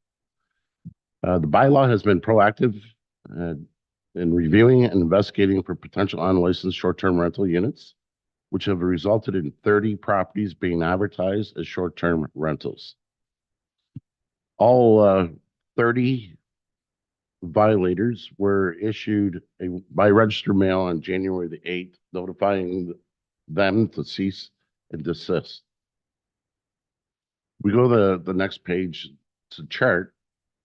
It shows we have 80 units that are fully up and running. And as of February the 29th, we conducted 30 that we felt were not licensed and advertising. So out of that blitz, we issued a notice to everyone to cease and desist. We had 50% compliance.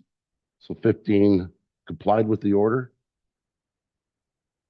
8 have applied for a license with the planning department, and we have 7 violators that were issued the $1,500 administrative penalty.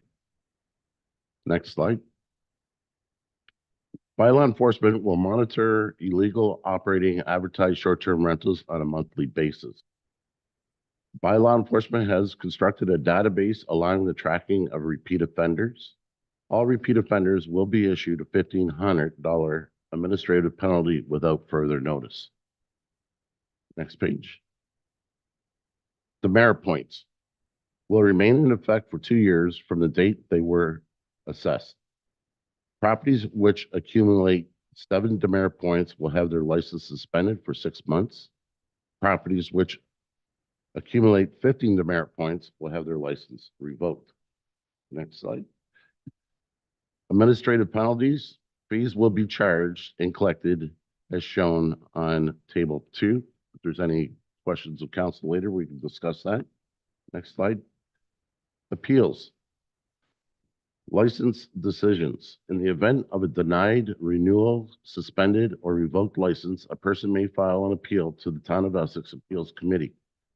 $150 fee. The administrative penalty.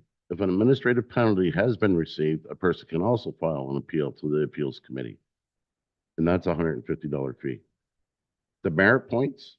There is no appeal process available for receipt of demerit points unless demerit points resulted in a suspension, which is 7 points, or revocation of a license, 15 points. Next slide. We have established an STR hotline. We've received 1 valid complaint in all of 2023. The purpose to ensure STR operators, renters are complying with all applicable municipal bylaws to help maintain the character of our neighborhoods.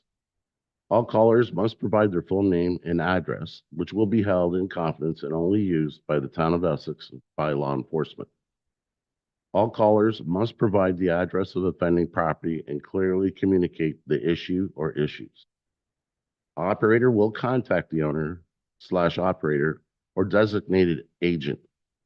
If unsuccessfully contacting the above within 1 hour, other agencies, an example, the OPP, the fire, or the bylaw department, personnel will be contacted.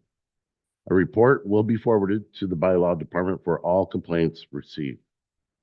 Please note, frivolous and vexatious calls could be administratively fined. Next slide. Report a problem. Residents may also use the Town of Essex Report a Problem platform when submitting a complaint about short-term rentals. This tool can be found on the Town of Essex website and assists administration in tracking and clearing complaints. 16 STR Report a Problems requests have been submitted in 2023. If there's any questions, discussion. Councillor Hammond. Mr. Carter, just for my knowledge here, the 30 initial non-compliant STRs that were operating, is it safe to assume that they were predominantly from Ward 3 as well? Majority. So we had like 100 operating in Colchester. Right. Yes. And Counselor Allard. Thanks to the chair. Yeah, and to that point of the 30. So we only had one call that came through the hotline. Your investigation and the blitz determined there was 30, which is fantastic. I mean, that's obviously a lot of work you guys did on your end, sniffing them out. How confident are you on that 30 number of being unlicensed? Are we like, you pretty sure we're at 30, or could it be 40 or 50? We just haven't found the other 20. Just wondering the confidence in the 30. We feel very confident. There's a lot of platforms, and we believe we have captured all the platforms. We have a system now that we can fast track it the beginning of every month. The 30 that we found, we have 50% compliance. I just want to indicate that tomorrow they can be back up and running, and no notices will be given to them. They will be charged. Just want to make sure everyone understands that. Deputy Mayor Shepley. The mayor, just one question for the director, Kevin Carter there, sorry. The $100 or $1,500 penalty, is that a 1 month, or is that repeated every time they seem to rent it?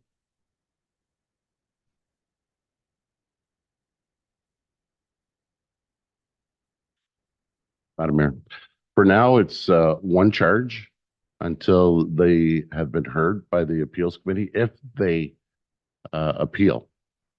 People that have been notified by registered mail and they submitted they have not picked it up, they have been served, and they will be administered the $1,500 charge on their taxes.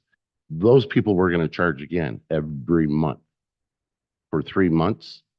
And then after that, we'll have to take further steps, such as a court injunction or something like that. Right. Thank you, through the chair. Just had a couple questions. One was parking based on the extra parking spot for every 2 beds. I'm just wondering, do we look at the occupancy that they list and then consider that with like a pull-out couch and things like that? Because I know sometimes they'll have like 2 bedrooms, but they'll end up sleeping 9 people. I'm just wondering if that was ever into that parking lot equation when we figured that, if that was part of it.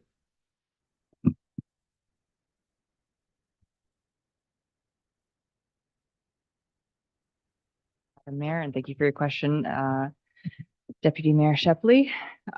So actually, if I may I have clarification, if you mind repeating? Sorry, what I'm wondering is when you base your parking lot, it says 1 spot and then an extra spot for every 2 beds on site. I'm wondering, do we take a look at the occupancy they advertise as opposed to what they suggest in their application? Because those could be 2 very different things with pull-out beds and things like that. I'm just wondering if we, they might only show 3 beds and have 2 spots, but actually sleep 6, 7, 8 people. I think if I may, I'm going to pass it over to Director Mellinger. Through the chair. So we don't do that. It's only number of beds. To cross-reference the number of people allowed in the unit compared to parking, I think it would be a bit of an administrative burden to try and do that for 80 units. The bed is a more simple way of dealing with it. But I'm not sure if there ends up being a problem, we can go back and revisit and see if it's worth increasing the administrative work to do that.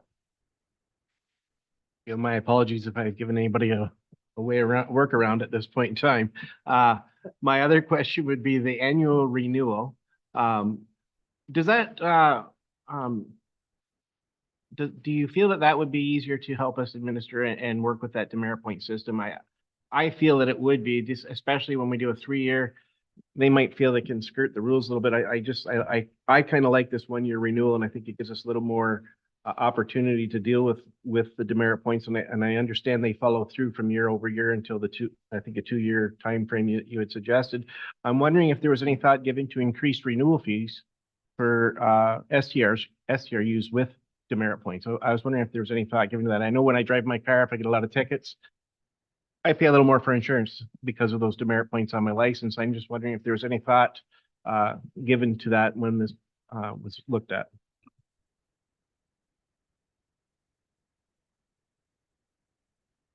Director Chadwick? Thank you, Deputy Mayor. I think we need to wrap our minds around that and take that back with us if we could, the proposed annual renewal. And if I am understanding you correctly, how will this affect demerit points? I realize they're going to follow through. My question was, or in the future, I mean, I realize we've got this in front of us now, but maybe in the future, we look at the fact that if you return for a renewal and you have demerit points on your license, that we would maybe put an administrative fee increasing their renewal fee because of the bylaws. Because I mean, that it does show a history of would show a history of infraction. And with that, just like driving a car, there is an increased penalty if you're not compliant with the laws of the land, so to speak. And then I just have one more after that.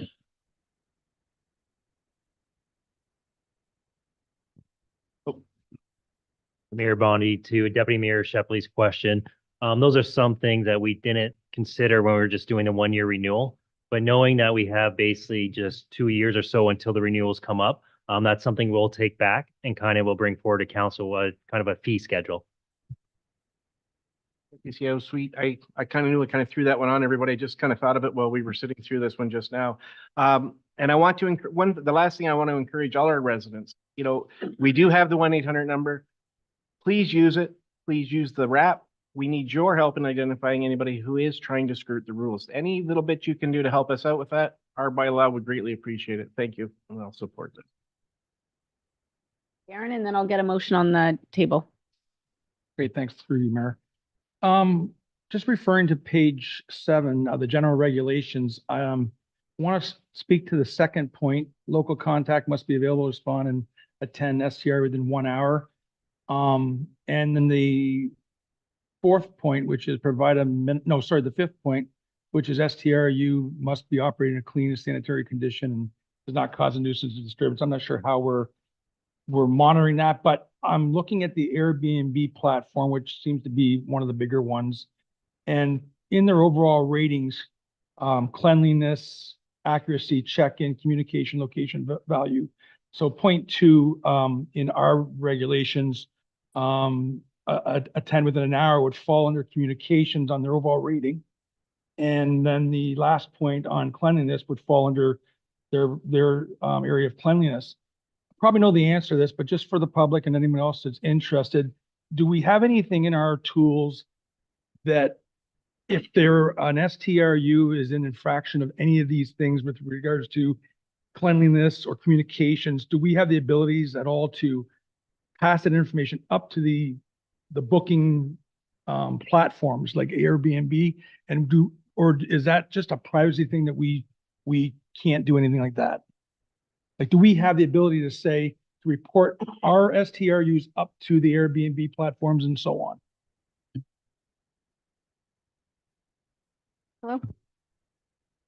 I'm not aware of anything like that being able to do. We don't, as far as I understand, we don't have any communication with platforms or anything like that. We use them for, excuse me, we use them for enforcement, but we don't actively communicate with them or do anything with them. And I don't know that we can.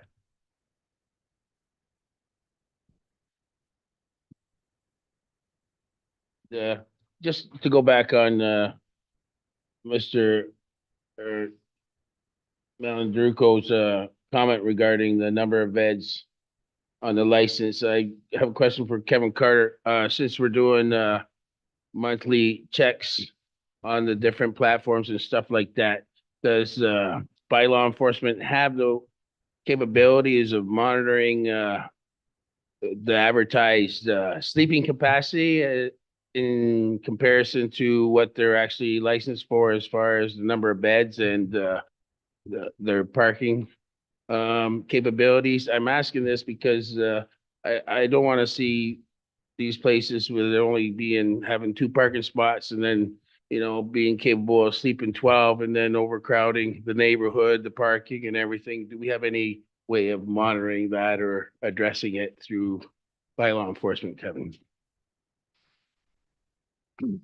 Currently, we're focusing on the unlicensed. So that would be a task that we have to look at the 80 that are licensed on a repetitive time frame. That would be quite cumbersome. However, it could be done. We certainly could look into that, but it's quite the task just staying on top of the illegals for now on a monthly basis. I'll seek a motion.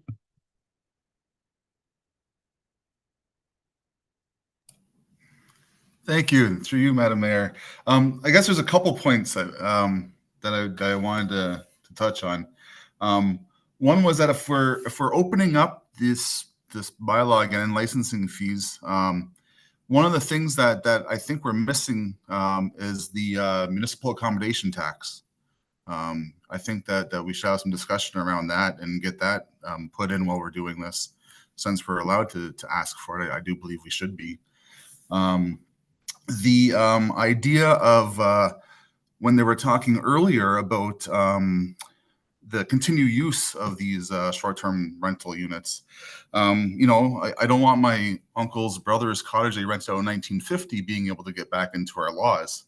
I'd really like to see something about continuous non-conforming use put into our laws too, and when we look at doing this. And then the signs out front, of course, I believe they play a big part. I think that we have 80 short-term rental units, they were saying. You got a neighbor on both sides, 160, probably a couple abutting the back, 320. Cut that back to like, what, 200, 250, because all of them are going to be 4 on the backside. That's still, it's 200, 250 potential residents that are going to buy a house that's potentially abutting a short-term rental unit and never know if we don't have some kind of signage there for them. So I think we really have to look at protecting at those potential residents as they move into our community. So those were a couple points I wanted to bring up. On the floor, and then we can all speak to it one more time. If we want. Licensing and enforcement update to council on short-term rentals. That development services report be received and that council direct administration to return with a bylaw to amend the short-term rental unit licensing, needing a mover and a seconder. Councillor Hammond, supported by Councillor Allard. Any questions to this motion? I know that I did some work on social media, and I know that a lot of people don't feel that the stickers on the door are appropriate because they attract vandals. But I think in absence of, if we're taking that down, we need something just as good. Because if I want to buy a house on a beach road, I want to know how many short-term rentals are there. So I think we need to work on that and make sure that we have a way that we can recognize it. Right now, we're talking about moving to a map, which is great. I think a map will be a good tool, but my understanding from the report is that the map is voluntary. So if the map is voluntary, we might not capture all of our short-term rentals. So if we take down the license on the door and the map is voluntary, my question to administration, I'm not sure which director, how are people going to know when they move onto a street, or even if they live on a street right now, how are they going to know if there's a short-term rental by them? Director Malandroukolo? Lonnie, the short answer is they won't, it won't be conclusive. Okay, which kind of defeats the purpose of all the work that we have done to get here. Deputy Mayor Shepley? I just want to thank Councillor Mady for bringing up that municipal accommodation tax. We had definitely talked about that, and it's something that, you know, I would love to see that in the future. I like that our fees are going up. I wish they were higher. If they're running a business, whether it's listed that way or not, that's my personal feeling. And I think that the higher we raise our fees, the better. Thank you. Mr. Drusevich, did you want to speak to the municipal accommodation tax? Thank you, through the chair. The concept of a MAT was discussed with the local treasurers group. It didn't get much traction, to be honest. I think they polled organizations, one of them being economic development groups, who obviously the introduction of a MAT would potentially discourage outside tourism so that's why it didn't get much traction. It's something we can definitely explore. So I would work with Director Malandroukolo and Director Chadwick to include it in the report. Thank you.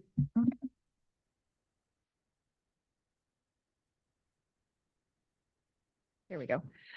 Thank you through the chair.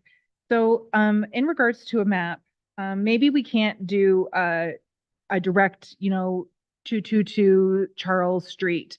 But maybe it can be a generalization. And I think that if you are interested in purchasing a property on the beach roads, you could go on Airbnb and you could do your own research. It doesn't have to come from the municipality. Maybe we have links on our road to all of the active sites, and you can do your own research and take a look and see how many are available at the time. So it's not that the information isn't available to the public, it's just maybe not available from the town. But that information is available to the public. It is public information. So I don't see why the town couldn't do a similar map as an Airbnb. They don't give you the direct address until you purchase the weekend, and then they send you an email with the direct address. So I think it could be done generally, like in a general area, or just say in this area there's 13. And if you wanted to know further, you could go on to Airbnb and you could do your own research and get that information. So I don't think that we need to advertise outside of the STRs that they could potentially be vacant. I do think we need to remove that from the outside. I do think a map is a good idea, or links to these other websites that give that information. For whatever reason, we can't.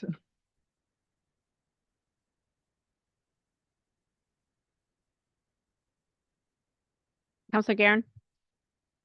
Got through you, Mayor. I'm okay with the map. Like if you go on Airbnb, they don't give precise addresses. A generalization map, I don't think anyone's going to buy into it.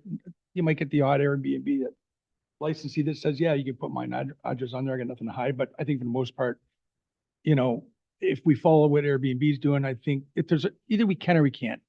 I mean, if there's a privacy issue, we can't, then we can't. As far as, disclosing who lives on what road. And I mean, you move into a neighborhood, you don't know what you're getting. I mean, you don't know who makes up that neighborhood. So I think it's a moot point. I understand the people that live close to the ones that have been violators in the past of some of the rules that we're now imposing. But at the end of the day, I agree with Councilor McGuire-Belize. I mean, do your own homework when you're buying a house or you're buying a business else. I think that onus has to be on you. It shouldn't be on our municipality. So at this point, Councilor Mady. Thank you, and through you, Your Worship. Yeah, just to touch on that. Well, then let's just open up commercial businesses for everybody to have in their house. Then would be like my answer to that. We're allowing commercial businesses to operate next door to people, and that requires special consideration from us. I don't think it should be shrugged off lightly that it could be anybody. Like, I guess that's my take, that they're a commercial business operating in a residential area, and it's a very unique situation. So we have to have very unique rules around it. CAO Suite. Just for a point to Councilor Mady's recent comment, Council may recall that we've gone to AMO twice with 2 requests to have the province recognize STRs as commercial, because currently they do not, and we've been turned down twice. So as much as they are, in our mind, maybe commercial, in terms of the eyes of the province, they are not. They're still residential. Okay, well, when the bylaw comes back, we will get a chance to get public consultation again and discuss it again. Any further questions? Seeing none, all in favor? Thank you, administration, for your work on that. Parks and facilities, Harrow Arena parking lot improvements, tender results. I'll get a motion on the floor and then we'll discuss that. Parks and facilities report be received and that council award the Harrow Arena parking lot improvements to Metro City Paving in the amount of $641,000. Needing a mover and a seconder for this. Deputy Mayor Shepley, supported by Councillor Guerin. Comments? I just have one. Director Morissette, will this be an improvement in the lighting? I've got several complaints that the lighting there is very dark. Yes, Mayor Bondi. So this budget or the tender results put forward was simply for the paving portion and the stormwater management portion of it. However, it does not include the lighting, so that entire budget is not fully utilized based on this report. There is a second part coming to that, which is the lighting aspect of that project. Dudley? Through the chair. Just a quick question. I'm wondering, the timing of the parking lot, I think is fantastic. It's much needed, but I'm worried that, are we going to limit any truck traffic or any possible demolition to Harrow High if that were to take place? Because I would hate to see us spend all this money on a new parking lot and having trucks potentially driving through there and damaging it.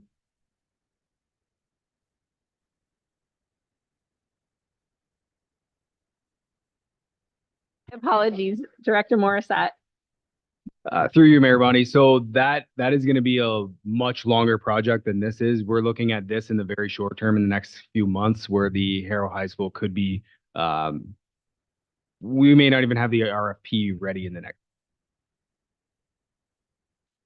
Thank you for that. My only concern was that when the time comes that if something were to happen at the high school, is that we protect that parking lot from any potential truck traffic or damage that could happen because of it. Thank you. You, Mayor, yeah, two questions. One, just for public, can you just remind and council minus what the overall budget was for that? For the project, and what's left again to do after this? Through you, Mayor Bonnie. So the entire project budget was $770,000. And so that's taking the paving and the stormwater control within that budget. And then the lighting aspect has to be done afterwards. Another question would be be with respect to the 15 tenders received.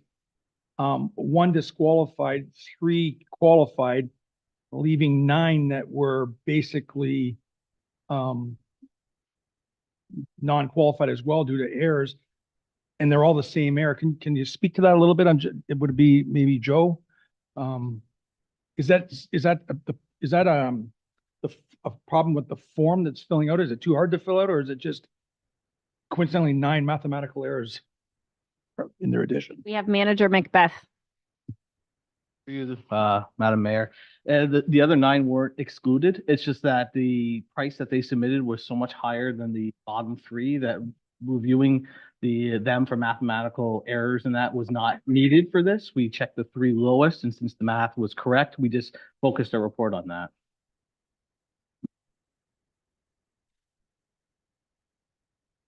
Thank you through the chair. So we budgeted $770,000, and this is coming in at $641,000, leaving approximately $128,000 left from the budget. The lighting was never a part of this, right? So the lighting will come to us in maybe 2025's budget for this parking lot. Through your, Mayor Bonnie. No, the lighting is part of the actual parking lot project because the lighting's within the middle of the parking lots. So we're looking at that replacement while we're doing the project. Through the chair, just to follow up. So left in the budget is $128,000. Is that enough for the lighting, or will you be coming back with another tender? Through your, Mayor Bonnie, we are expecting to see savings. We don't believe that we're at the $770,000 budget. The prices came back pretty good for the paving portion of it, so we're expecting to be under budget. All in favor of that motion? And that is carried. Just to make note that Councillor Mady's motion will be dealt with at the next meeting. He's working out of town, and I think it's like really late there. So moving on to environmental services, basement flooding subsidy program review. And we will go to Director Gerard or Director Malandruco. Oh, no. Through the chair. Following the council meeting on October 2nd, 2023, where council gave direction to administration to review the current flooding subsidy, the town completed a review of the subsidies both regionally and across the province. It's important to note why we can offer subsidies to private property owners using tax dollars in the first place. Per the Municipal Act, the municipality is authorized to create grants as it deems appropriate. However, the spirit of the subsidy program offered by municipalities is to subsidize residential improvements that provide protection to the residential property, but also provide a benefit to the town's water systems. It was identified excuse me, it was identified that the majority of the subsidy programs are more readily available in the Essex County region, and that many other municipalities across Ontario do provide subsidies, but not to the extent of those offered by our regional municipalities. This includes the City of Windsor. This is likely due to the unique geographical conditions of Essex County, being relatively flat, surrounded by Great Lakes, and impacted time and again by major flooding. For this reason, the focus of the subsidy review is focused on our region as a whole, as it would seem that we're the most impacted by flooding and climate change compared to our counterparts across the province. When conducting the review, which is found in Appendix 2 of your report, data was collected on the subsidies offered, how much each municipality was offering, whether a pre-inspection was required, and who required a building permit. The review indicated that Essex was in fact offering the most in terms of subsidy programs offered, and the amounts offered fairly in line with the municipal comparators. It's important to note that only Essex and Amherstburg offer a rain barrel subsidy at this time. However, given the discussion at the council table and the increased cost to complete the plumbing improvements to private property, administration undertook a review of the amounts offered by each program. The recommended subsidy program included in your report would have the town add a sump pump overflow subsidy added to the program at a value of 100% of the cost up to a maximum of $300, which is in line with the highest offered in the region. The program also offers doubling the amount for camera work on private property, increasing the backwater valve to $1,000 per household, increasing the subsidy to disconnect foundation drainage to floor drains by $1,000 up to a maximum of $1,750. This subsidy program would allow for the residents to request subsidies that benefit the town's water system and protect their homes from flooding to a maximum lifetime amount of $3,575 per household, which would be the highest amount offered in the region, including the City of Windsor. Thank you. Councillor Guerin. Thanks for the Mayor. That's a great report. I'm glad to see the bump up in in the certain categories and the addition of a couple. My question is, what's the overall pool of money that's available for subsidies, and is that on an annual basis? Currently, there's $50,000 allocated in water budgets, as well as $5,000 in our stormwater budget, and that one's specifically for rain barrels. So further that then, with some of the storms we had last year, did we come close to that 50,000? Through the chair, so we're still receiving applications from the August event. I've reviewed a couple even as of today.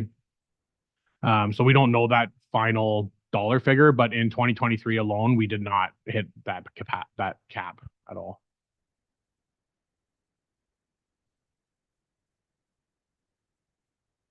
Thanks through you, Madam Mayor. So I have my question to you, Director Gerard, is the rain barrels, the subsidy, 100% to the cost, a maximum of 50. Where do we find rain barrels under 150 is one question, but I'm just wondering, I know that it's a fairly new initiative, and I'm just wondering, has there been much uptake on it? And is there an appetite to up that? Because I don't know where you're going to find a rain barrel under 100 or 150. So much like the rest of our subsidy program, we don't subsidize 100% of the value. We'll subsidize 100% of the value up to a certain amount. When we took the report to council, I believe in 2022 for the rain barrel subsidy program, the stipulations were that, well, at that time, were that you could find a rain barrel anywhere between $150 to $600. It all depended on what your preference was. So it was very difficult to determine it wasn't an exact science in determining how much to give. So to incentivize the use of rain barrels to cut down on drinking water usage for watering gardens and different things like that, it was decided to proceed with a $50 subsidy for the supply of a rain barrel only. If council wanted to look to increase that subsidy, we would have to look at the financial impact. We would also look at and see how many rain barrels we supplied, because there is a cap on that program of $5,000 as well, so only 100 a year. I believe that we're nowhere near hitting that cap. So if council wanted to subsidize further, I would even recommend keeping the cap of $5,000 and increasing the amount to try and encourage more people to use the subsidy. But at this time, we're not recommending an increase, but that is within council's authority. Sure. So, yes, I've been I've been in support of this from the time it was a notion. I would very much, at some point like to see us increase the amount, not the 5,000, keep it at the 5,000 that we've agreed to, but perhaps per rain barrel. And at that point, maybe more public will pick up on it. More, Have your hand up? Thank you, through the mayor. So, yeah, I think it's great that we're increasing this. But I do want to, I'm a firm believer and we have to take accountability for our own properties and do our own due diligence to make sure that we're doing everything we can ourselves to prevent the flooding. And I think, with these subsidies available, if you need the hand, take it, and it will help you in the future. And I'm for it. I do not want to be 100% subsidy. I like that we're not paying for the whole thing. Thank you. I have a comment here too, and we did get an email from a local plumber, and the reason why this motion came up is after the flood, and one of the hurdles was the fact that people have to get 2 quotes. And so I actually want to read this. My main concern with the program is anyone interested in the subsidy must get 2 quotes from an assumed licensed plumber. This mirrors the town of Kingsville policy, and from my experience as a plumbing contractor, I find it very troublesome for both myself and potential customers. Licensed plumbers are busy, and truth be told, properly quoting a backflow water valve and sump pump installation is actually costly and time-consuming. That requires the use of expensive underground location equipment. I personally refuse to quote jobs because if a quote done properly, the next guy can come in and use my quote to undercut me. I totally understand that things like this happen in business, but inside the city of Windsor, their program doesn't require 2 quotes. And I think that that's something I'd like to see, having only 1 quote, because these are little jobs for plumbers. Having residents go around, get 2 quotes, waste plumbers' time. And I just want residents to be able to access this. I got a lot of complaints after the August storm. So that's one thing that I think we could tweak and make our subsidy program just more streamlined. So Director Gerard, do you have any comments on that, please? Through the chair. Yeah, I mean, Kingsville and Essex are not the only municipalities that require multiple quote. It's a pretty common theme across many subsidies in the province. I think the key for providing more than 1 quote is to encourage competition for tax dollars. So we are supplying money that is publicly collected tax dollars. So we want to ensure that the value is there for both the town and the resident. I mean, it's recommended to continue that practice just because, just the competitive nature of things. I can speak from personal experience. I put in a backwater valve in my own personal home this year, and I was able to get 4 quotes to do this. So I don't know if it's that difficult to get quotes. I mean, quoting is part of any kind of business. You quote the job first and try and create a competitive process. Whether businesses are undercutting or whatever, I can't speak to that, but I do believe that 2 quotes does encourage competition and makes us, make sure that we're paying a subsidy and we're utilizing those tax dollars, appropriately. Thank you. Question to Director Drusevich. What is our procurement policy in terms of something like this? We're talking a little bit of sums of money and we're making people get 2 quotes. And what is the threshold for getting 2 quotes from our jobs? Through the chair, currently it's the range of $10,000 to $50,000. But this isn't necessarily comparing apples to apples, right? You're administering a grant to a homeowner for their benefit using tax dollars. So that is, as Director Gerard said, the reason to ensure there's competitive and that the lowest price is being sought. Another question to Director Gerard. Does the amount of the subsidy we give the residents change based on the quotes? Because it doesn't. Through the chair. So each subsidy, when we receive it, will be calculated against what we offer. So other than the downspout disconnect, we offer 50% of that subsidy. So in the event that somebody receives a highly competitive quote or something that would be close to that amount. So for instance, a backwater valve that we would, under this new proposed, would subsidize up to $1,000.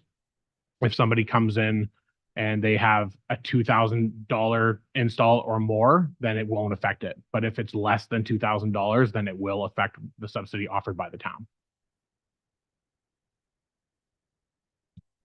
Through the mayor, yeah, I mean, I'm looking at that from my side. I mean, I'd want to get two quotes. It is a subsidy that we're getting from the town, but it's not 100% subsidy. I'm still gonna have to pay some money in my pocket. So I'm gonna want the two quotes for sure. I get from a contractor side of it, why would you ask me for a quote? I just want to do the job. I get that. But and like on a camera work, I mean, when I had mine done, and that wasn't that long ago, I didn't pay $400, I only paid $200. So if the quotes come in less, and as long as it's a certified plumber doing the work, there's more money left in the program for other. That's what my next question to Mr. Jarrett is, when we're talking about rain barrels, are we limiting like one per house, or can a house get 4 barrels if they want? Through the chair. So all of our subsidies currently are one-time, lifetime subsidies. So it stays with the home. So if you are a resident and you get the subsidy for a backwater valve, and then you decide to move from that home and then try to apply for that backwater valve subsidy again, you would run into issues. Plus, you already have one, and our program doesn't cover the replacement, but everything is lifetime, one time. I want to disconnect 4 of my downspouts, and I want 4 barrels. Can I get 4 barrels? Through the chair, specifically for rain barrels, it's to supply 1 rain barrel, and it's only the supply of the rain barrel. So it's not the installation. So you submit a receipt for the purchase of it. And then you'll receive a $50 like rebate from the town for the purchase of that barrel. Seconder, that the basement flooding subsidy program review be received and that council direct administration to present council with a proposed bylaw and policy for basement flooding subsidy program. If we want to speak to it again, we can, but I just want to get on the floor. Councilor McGuire-Blaze, supported by Councilor Verbeek. Councilor Verbeek, you want to speak to it? Sure. I would like to see if we could change the rain barrel subsidy. We learned when we put this in place that this makes a impact on it. It has an impact if we get enough people that are putting these rain barrels. It slows the when there's big events. It slows the speed at which our rainwater contributes to our system. It also, I mean, we don't have a lot of uptake in this, and quite possibly because 50 doesn't really offset it so well. So if the intent, as we originally, it was the intent when we put this in place to get more rain barrels in people's yards. So if it gets a, full capacity pickup, the 5,000 spent, then 50 people will get it in their yard, as opposed, if we could just, we could double it. And then if the 5,000 isn't enough. So that's a friendly amendment to double the rain barrels. Councilor McGuire-Blaze, are you okay with that? Okay, we'll just do a separate motion on that. Okay, all in favor of the motion to receive the report and come back? Councilor Verbeek, another motion? Yes, that in the report, we increased the subsidy for the rain barrel from 50 to 100. Seconder for that? Before we discuss it, we'll need a seconder. Second it for discussion, okay? Through the mayor. So I'm okay with I priced them out, and you're right. Even if you go to $100, you're not getting one for less than $150. The fact that we're only going to permit 1 per property, I'm okay with it. If we were permitting 4 on a property, I would be opposed. So I'm okay with going an extra $50 if the caveat is that you can only have 1 per property.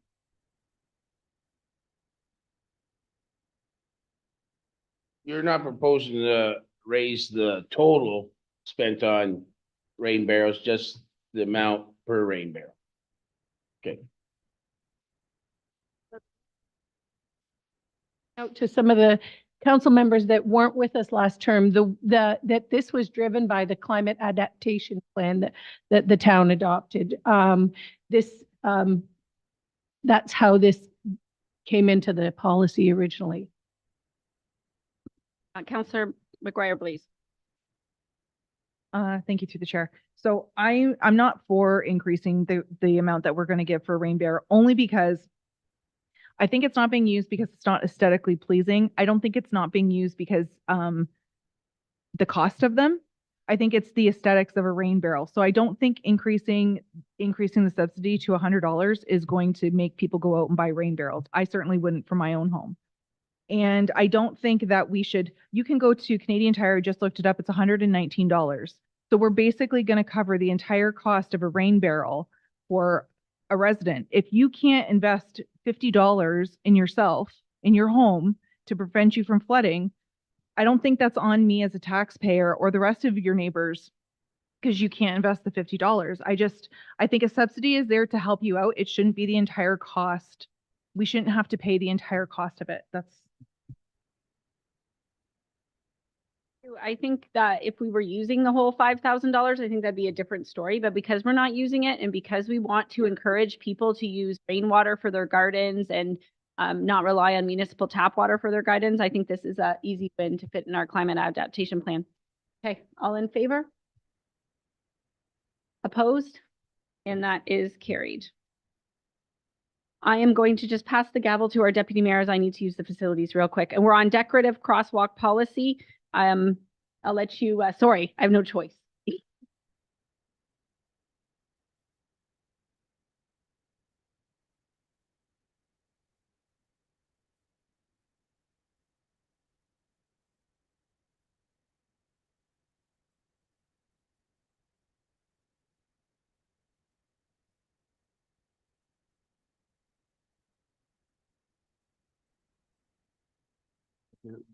Uh, 10-8.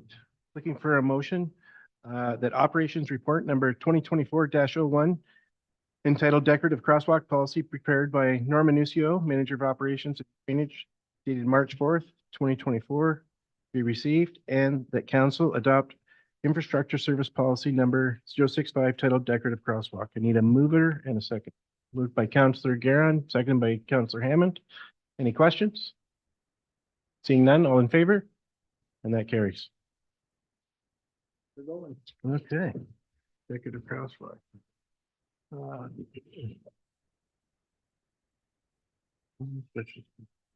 just reading the next one. So now on to their award. Pardon me?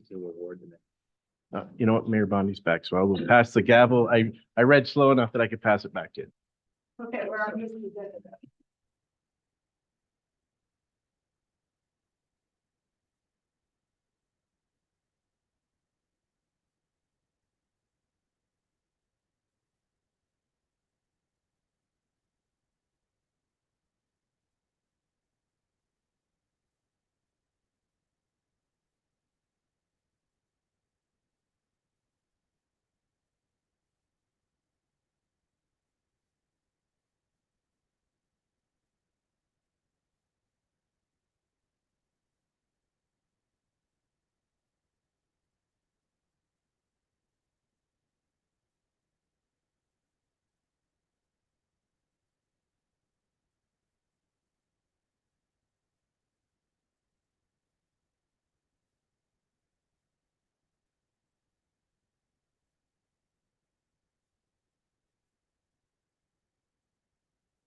Well, my mic wasn't on that. I'm just having an off night. I'm tired.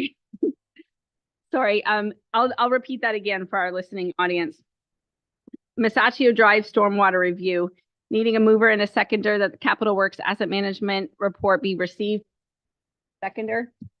Deputy Mayor Shepley, supported by Councillor Allard. And just one question to Director Gerard. How many residents are on Masaccio Drive, or do we know? Manager Macbeth. Through you, Madam Mayor, I believe I count 22, might be 23 on Masaccio Drive. Any comments or questions on this report? I think it was good to review our responsibilities and residents, homeowner responsibilities. So I need 22 copies of this report, please, so I can put them on every door. All in favor? And that is carried. Capital Works and Asset Management 2024-02, 2024 Ridge Road Rehabilitation, that Capital Works and Asset Management report be received, and that council award the 2024 Ridge Road Rehab to Walker Construction, needing a mover and a seconder. Moved by Deputy Mayor Shepley, supported by Councilor McGuire Blaze. This is exciting to get the second half done. Any questions? Councilor Hammond. Just curious as to when this is looking to be done. My concern is the traffic this summer during the bridge closing on Highway 50 in Colchester. Going to put a lot more pressure on Bell and Ridge Road. And this will definitely have an impact as well if it's during the same time. I'm just wondering if we have any indication when these projects are going on and what, if anything, we're going to do regarding Bell Side Road, because all reports that I get from residents around there is it is, although it's tar and chip, it raises dust like it was a gravel road. If with the added traffic, it's going to be just dust for a lot of residents down there. Not that there's a lot, but question. Manager Macbeth. Mayor, we don't have a schedule yet because we haven't awarded to the contractor, right? Upon awarding, we will reach out to them about what their anticipated schedule is, and from there could report back to council and let you know when they anticipate to begin. Seeing as we were one of the first projects out this year to get out to tender, it's likely that we can get this work scheduled earlier in the season. Where last year we were a little bit later getting it out and we had to wait to August. So. And in regards to your comment there about Bell Road, if you end up having more traffic go down there, Bell does just tie to Gore and it'll be right tied into construction. So I don't think it'll actually increase traffic on Bell, but if it did, it actually aid the road because more traffic will actually help pack the stone in that was placed last year and get the road kind of looking more as a what you anticipate a tar and chip road to be. Because everybody that is east of Erie Road will be using the Bell Road this summer for 12 weeks, up to 12 weeks when that bridge is closed. If they're not using the Bell, they'll be using the Ridge. If we do that project early, then it's coincide with that that bridge closing. And now it's just the Bell that's open. I think we need to brace ourselves for a lot of complaints. The detour from County Road 50 is supposed to be Arner Town line. Won't use it. Questions? Other questions from other council members? All in favor? And that is carried. Capital Works and Asset Management Engineering Services for Essex Center Streetscape. That Capital Works and Management report be received and that council approve the reallocation of funding from the approved construction budget to engineering and project management costs to cover the extra cost of $299,000. Needing a mover and a seconder for this. Moved by Deputy Mayor Shepley, supported by Councilor McGuire Blaze. Anybody want an explanation on this?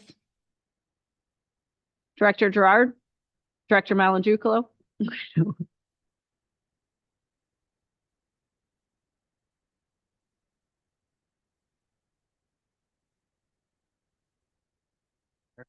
So the reason that we're looking to reallocate these funds are the original contract for Essex Streetscape was for 100 working days. And upon construction, and we were out there, numerous things came up. We ended up changing the storm sewers downtown, right? We found that they were red clay tile.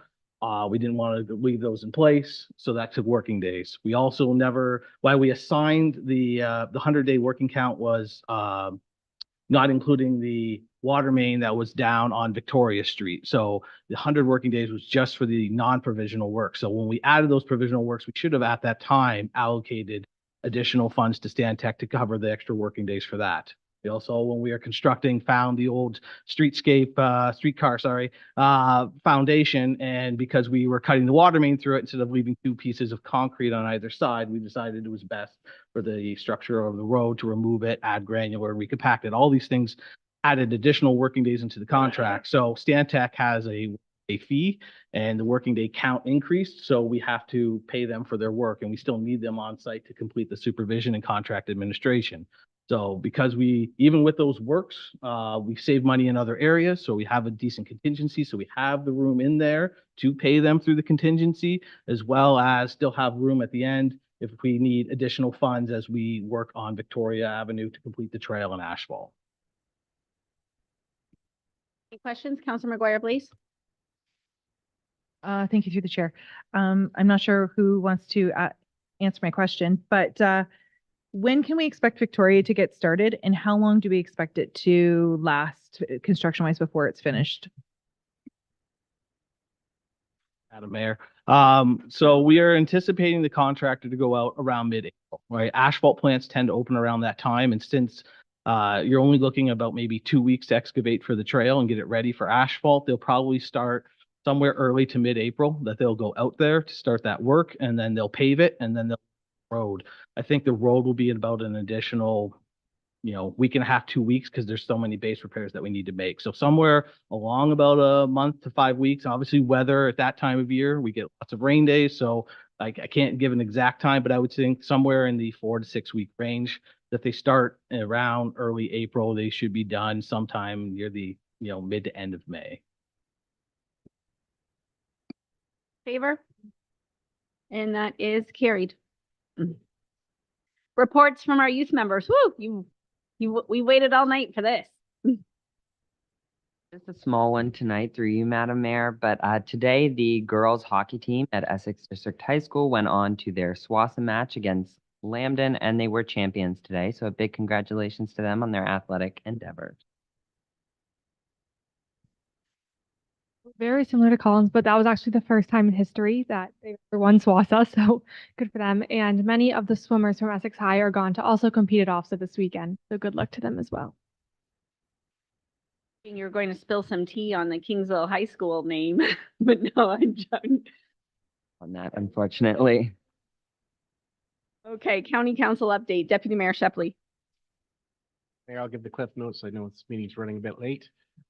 We were visited by Mayor Kathy Miller at County Council, and after her presentation, Essex County Council endorsed a resolution to support the Township of Peely's plea to participate in stakeholder consultations or working groups pertaining to the Ministry of Environment and Climate Change 30 by 30 objective. Additionally, County Council backed a resolution put forth by the Township of Peely urging the Departments of Fisheries and Oceans to reintroduce a program enabling small craft harbors to transfer ownership of harbors to the other government levels. Also, County Council approved the recruitment and hiring of 5 new full-time positions in various departments to deal with the growth, expanded responsibilities, and increased work. The allocation of funds for these positions found approval in the 2024 budget. And that's my report. Thank you. And a seconder that the County of Essex regular meeting minutes listed in agenda item 12 be received. Councillor Hammond, Councillor McGuire Blaze. Any questions? All in favor?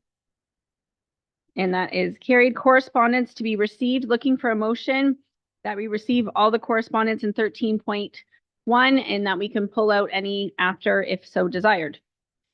Looking for a mover, Councillor McGuire Blaze, supported by Deputy Mayor Shepley. All in favor? And that's carried. I'd like to ask Director Malandrucolo to share a little bit on the Township of Pulse on behalf of Clearwater Township, the cemetery transfer and abandonment administration and management support, and see if council has any desire to receive and support both of those, or that one. Mayor Bondi, through you. This is actually a resolution from the Township of Hay, I believe. And what they're asking for is they're asking for the province through the Ministry of Public and Business Service Delivery and the Bereavement Authority of Ontario to consider the following to assist municipalities in the growing concern of cemetery transfers. So we're seeing this in the town of Essex, that cemeteries are being transferred to us. and we're taking on increased costs and increased administration because of it. So what the township is asking is that the ministry amend the Funeral, Burial, and Cremation Services Act to have the province through the BAO identified as a default owner and operator of a cemetery when it's abandoned, to provide annual funding to municipalities to assist them with the maintenance of inactive and active cemeteries, to provide free training opportunities for municipalities regarding cemetery administration, and to investigate and support the design of universal cemetery software. So it's kind of a recognition that we're going to be taking on these additional costs and responsibilities of things that we probably don't have the resources and assistance to deal with. Afterlife healthcare, provincial responsibility. Looking for a mover and a seconder if council wishes to support that. Councillor Hammond, supported by Councillor Verbeek. Questions? Councillor Hammond. Mr. Mellon, this is, like in our case, it's primarily cemeteries that are no longer receiving dead bodies, if I'm correct, not necessarily ones that are.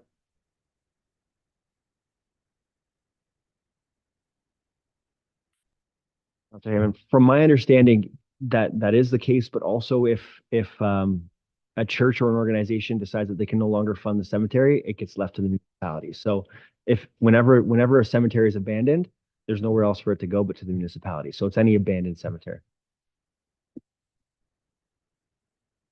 Just to add, I know Director Malandruco did a Cole's notes of that, but they're also asking for funding for training our municipalities to maintain cemeteries, provide that funding too, which would be for some active ones too. Of that motion. And that is carried. Moving on to correspondence to be received in support, I will go to Director Malandruco. Oh, sorry. Oh, Councillor Allard. 13.1.2, County of Prince Edward. Okay. They're asking for, I believe, a raise in the Ontario Works and Ontario Disability Support Plan. And the poverty is taking its toll on communities. People in receipt of Ontario Works and Ontario Disability Support Program are being dropped off and not impacted.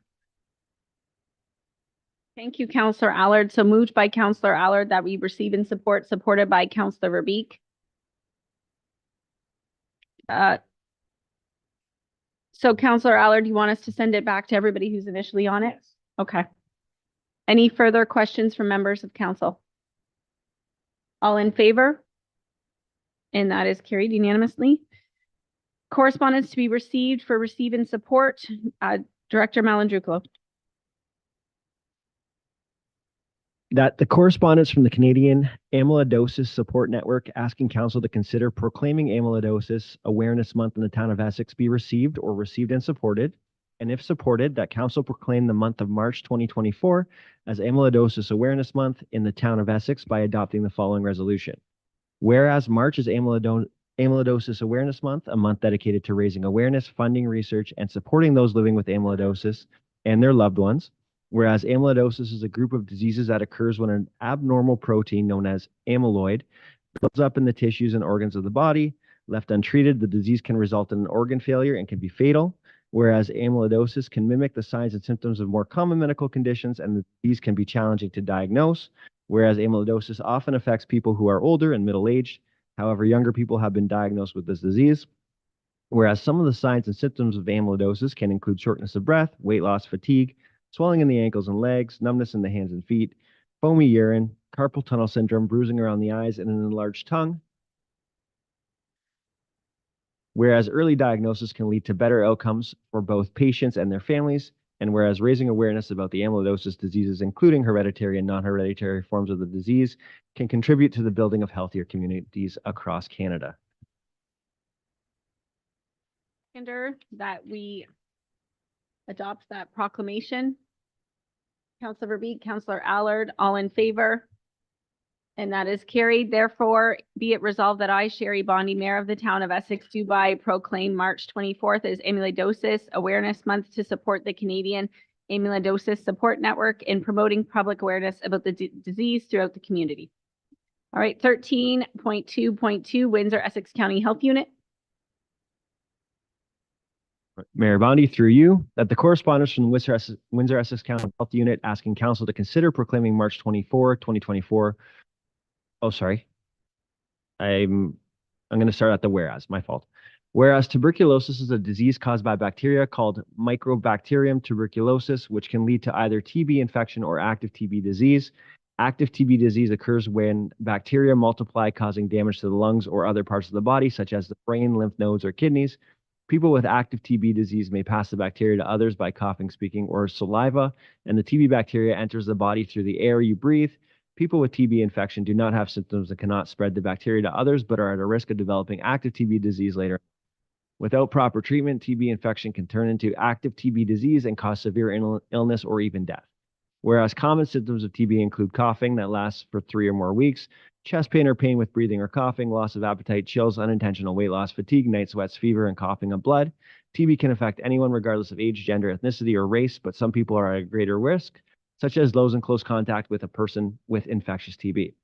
Those who have lived, worked, or traveled in areas of the world with higher rates of TB, children under 5 years old, and people who work or live in places like hospitals, shelters, prisons, or long-term care facilities.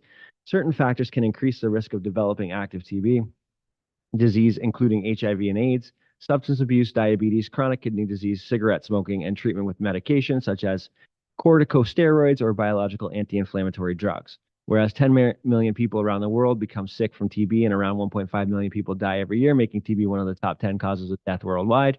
In 2023, 13 active TB disease cases and 294 TB infection cases were reported in Windsor, Essex County. Whereas TB is preventable and curable, TB medication is available free of charge from the health unit with a prescription from a health unit care provider, whereas World Tuberculosis Day is observed each year on March 24th to celebrate the date in 1982 that Dr. Robert Koch announced his discovery of the bacteria that causes tuberculosis. His discovery paved way for the future work in diagnosing and curing TB. And whereas this March, the City of Windsor joins Windsor Essex County Health Unit in raising awareness of TB, the importance of recognizing the signs and symptoms, the risks of developing active TB disease, and the treatment of TB infection and active TB disease. And a seconder that we adopt that proclamation. Councillor Allard, Deputy Mayor Shepley, all in favor, and that is carried. Therefore, it be resolved that I, Sherry Bondi, Mayor of the Town of Essex, do by hereby proclaim March 24th, 2024 as World Tuberculosis Day in the Town of Essex. Committee meeting minutes. Looking for a mover and a seconder that the committee meeting minutes listed in agenda item 14, together with any recommendations to council noted therein, be received, approved, and adopted as circulated. Looking for a mover and a second. Councillor Guerin, Councillor Deputy Mayor Shepley, any comments? All in favor? And that is carried. Nothing under financial, nothing under new business. We do have some notices of motion. Councillor Madies will be put off to the next meeting. We have one from Councillor Verbeek, Director Malandruclo. Thank you, Mayor Bondi. Moved by Councillor Verbeek, and Councillor Verbeek asked me to change her notice of motion slightly. So Councillor Verbeek's amended notice of motion is that for the $20,000 shade expense that is already been funded with $9,761, leaving an unfunded amount of $10,239 be funded through council contingency funds. Hello, looking for a seconder on this motion. Seconded by Deputy Mayor Shepley. Councillor Verbeek, would you wish to speak to your motion? Thanks, Madam Mayor. Anybody else getting tired in here? We're back at the shade for the kids at the Tot Park in McGregor. Looking for 10,000 to finish the cost so we can get it done before the heat sets in again. I, for one, this afternoon happened to be on the gray pavement in front of my garage playing with my 3-year-old granddaughter for about 5 minutes using chalk today, and we had to seek shade because it got really hot around 2 o'clock. Anyway, this is on black pavement. It's playground equipment. The reason I asked originally to have a discussion with council is because I had some council members approach me after the budget saying we've got to find a way to do this. As the deputy mayor offered me his discretionary funds to put towards it. So I thought we could discuss things as a council. Administration advised me tonight that the best way to move forward with this so that we can get the shade in place before it gets too hot out is to use some of the contingency funds that council has. Mayor, to you, I'm just wondering if Director Gersovich could let us know what our contingency funds are at this point in time.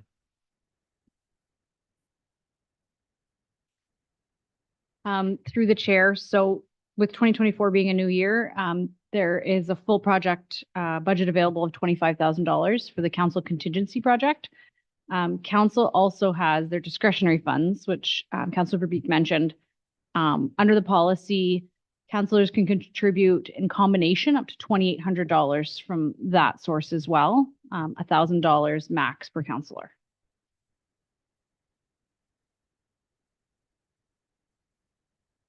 A question for Director Morissette or perhaps Director Drusevich. Do we have any projects that, I know it's really early in the year, that particularly in community services that are coming in under budget? Mayor Bonnie, it's tough to say at this point, especially with that similar funding source, which would have to be a new item. It's tough at this point to be able to determine that funding model. Just one additional comment I wanted to provide to Councilor Verbeek. I can't guarantee the timeline of when that will be installed. It would be nice to get it done before the summer, but I can't guarantee that just based on when we get the order in. Director, Councilor McGuire Blaze. Can give me a director job. That's fine. Through the chair. So we're looking for $20,000. Do we know that that is going to be the cost? No, it's 10,000 left, but your cost is $20,000. So you've priced it out to, in 2024, it's $20,000. We know that $20,000 is going to cover the sunshade.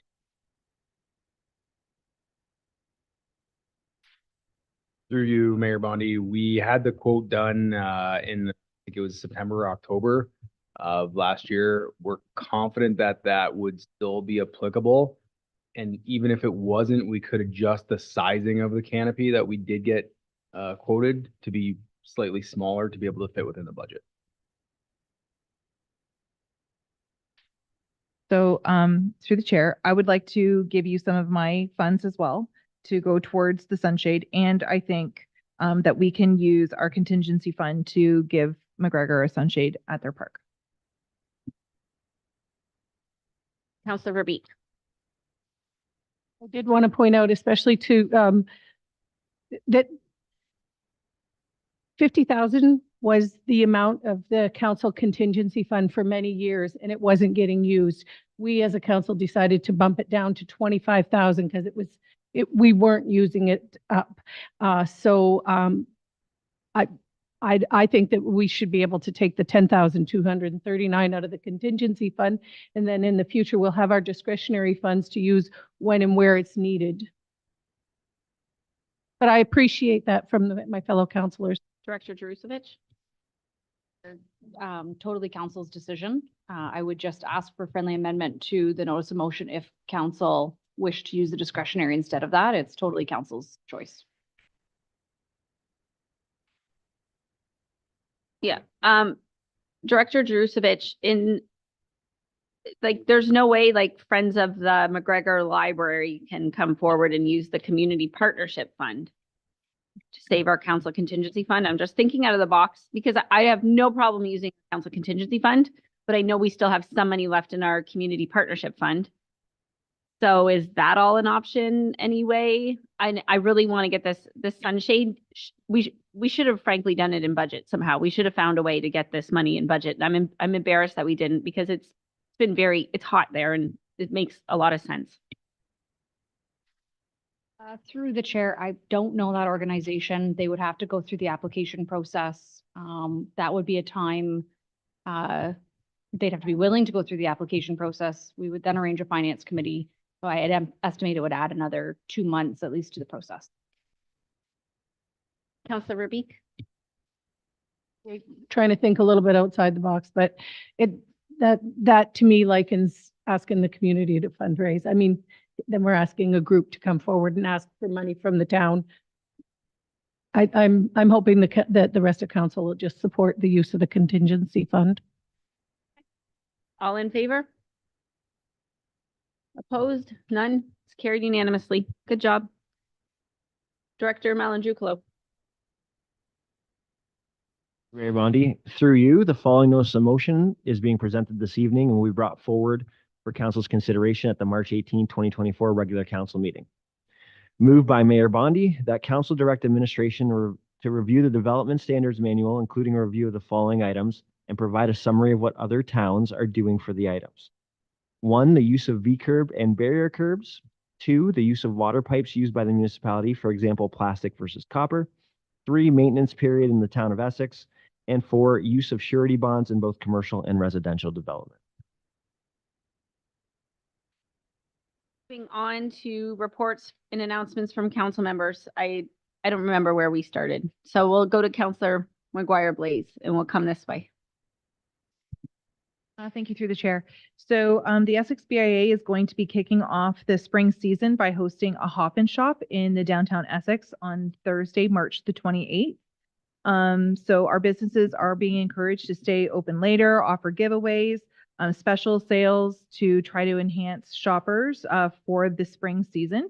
So if you have some extra money to spend after the long, not so winter, March 28th is going to be a special day. They're going to have a bunch of things going on. So come on out to Essex Center.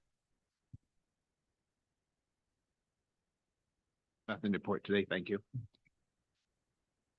Through the chair, just wishing everybody a fun and safe March break and enjoy some family time. Through the mayor, nothing to report. I've talked enough tonight. Bad news to report, passing of a true patriot of our North Shore wineries. Mr. John Fancy passed away last week or so. We're not sure exactly when he passed away. He was the creator of Viewpoint Winery, and then and the first one established along the North Shore Lake area other than Pelee Island, and his contributions are to be definitely applauded, and he's surely going to be missed in the future.